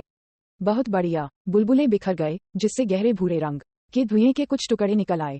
हाँ, मैं आगे की लड़ाई की आवाजें सुन सकता हूँ। जिया ने इन ध्वनियों के स्रोत के लिए आगे देखा और निश्चित रूप से उसने किसी को लड़ते हुए पाया। दर्जनों भयानक दिखने वाले राक्षस एक लड़की को घेर रहे थे जिसने चेउंगसम पहना था। ये राक्षस मजबूत नहीं थे, लेकिन लड़की एक कठिन स्थिति में पड़ गई थी क्योंकि वह उनमें से कई से नहीं लड़ सकती थी। लड़की की शक्ल देखकर जिया थोड़ा हैरान रह गई। ये ची है, वह दानवलोक में क्यों आई और राक्षसों के साथ संघर्ष क्यों किया? चूंकि यह उसका एक परिचित था, जिया उसे अनदेखा नहीं कर सका, इसलिए वह जल्दी से आगे बढ़ गया। राज्य राज्य राज्य। दबी हुई आवाजों की एक श्रृंखला के बाद सभी राक्षस जमीन पर गिर गए। धन्यवाद। आह, श्री जिया। ची उस व्यक्ति को धन्यवाद दे रहा था जिसने उसकी सहायता की, केवल ये पता लगाने के लिए कि उसका सहायक जिया था। इस पल में ची ने अचानक पाया कि जिया, जो आमतौर पर एक अमीर युवा की तरह दिखता था, जो एक उच्च स्थिति का आनंद लेता था और आसानी और आराम से रहता था, एक अद्भुत मार्शल कलाकार। उसे घेरने वाले राक्षस कमजोर नहीं थे, लेकिन जिया के लिए उनका कोई मुकाबला नहीं था। जिया ने ची को देखा और पूछा, तुम अकेले दानव क्षेत्र में क्यों आए? ये पहले से ही पृथ्वी के दानव क्षेत्र की परिधि है, इसलिए यदि आप आगे बढ़ते हैं तो आप ब्रह्मांड के दानव क्षेत्र के क्षेत्र में होंगे। क्या ये जगह पृथ्वी दानव क्षेत्र नहीं है? आप लंबे समय से पृथ्वी दानव क्षेत्र को पार कर चुके हैं, आपको उस दिशा में जाना चाहिए। जिया ने एक और दूर की दिशा में इशारा किया। आह, ची ने कहा कि उसे एहसास हुआ कि वह गलत दिशा में चली गई थी। कामी चाहता था कि मैं दानव क्षेत्र के शुला को हरा दूं, लेकिन मैं गलती से गलत दिशा में चला गया। जिया ने उसके माथे को छुआ और कहा, बेहतर होगा कि आप पहले वापस चले जाएं। शूल का क्षेत्र दानव राज्य के प्रवेश द्वार से बहुत दूर नहीं है। यदि आप आगे बढ़ना जारी रखते हैं तो आप ब्रह्मांड दानव क्षेत्र के क्षेत्र में होंगे। वहां राक्षस कुछ ऐसा नहीं है जिससे आप निपट सकें। उन्होंने कहा, तो यह इस तरह है। धन्यवाद। ची मुस्कुराया और शर्मिंदा महसूस करते हुए कहा, इसे भूल जाओ, मैं तुम्हें शुला के क्षेत्र में ले जाऊंगा। शूल को हराने के बाद आपको तुरंत राक्षस लोक छोड़ देना चाहिए। मनुष्यों के लिए दानव क्षेत्र में लंबे समय तक रहना उपयुक्त नहीं है। ठीक है, ची ने सिर हिलाया। नोवेल USB सी ओमाइक्रॉन M। तब ची ने आसानी से जिया की सहायता से शुला के क्षेत्र में प्रवेश किया। जैसे ही उसने जिया की घटती आकृति को देखा, चीची राहत की सांस लेने से खुद को रोक नहीं सकी, क्योंकि वह डर के साथ बुदबुदाया, सौभाग्य से मैं श्री जिया से मिली, अन्यथा मैं मुसीबत में पड़ जाती। मुझे उम्मीद नहीं थी कि श्री जिया इतने शक्तिशाली मार्शल कलाकार होंगे। ठीक है, यहाँ तक कि उनके परिवार का लॉन्च भी इतना शक्तिशाली है, तो वह भी शक्तिशाली कैसे नहीं होगा। जैसा कि कहा जाता है, जंगल में एक विशेषज्ञ केवल सतह पर एक विशेषज्ञ था, जबकि सबसे बड़ा विशेषज्ञ वे थे जो शहर में रहते थे। ची को विदाई देने के बाद जिया एक बार फिर पृथ्वी के दानव क्षेत्र की परिधि में लौट आया। क्रोनोआ ने कहा कि खंडित दुनिया का स्रोत पृथ्वी के दानव क्षेत्र में उभरा है, लेकिन मैं पहले से ही इसकी परिधि में हूँ, तो मुझे कुछ भी असामान्य क्यों नहीं मिला। जिया शांत हो गया और सावधानी से परिवेश में बदलाव को महसूस किया। आकाश अचानक शांत हो गया, प्रतीत हो रहा था, और केवल एक आग जैसी आभा उसकी दृष्टि के क्षेत्र में तैर रही थी। अचानक जिया ने पूर्वी दिशा में कुछ अंतरिक्ष लहरों को महसूस किया। ये लहर बहुत सूक्ष्म थे और समय बढ़ने के साथ कमजोर होते जा रहे थे। मुझे आखिरकार यह मिल गया है।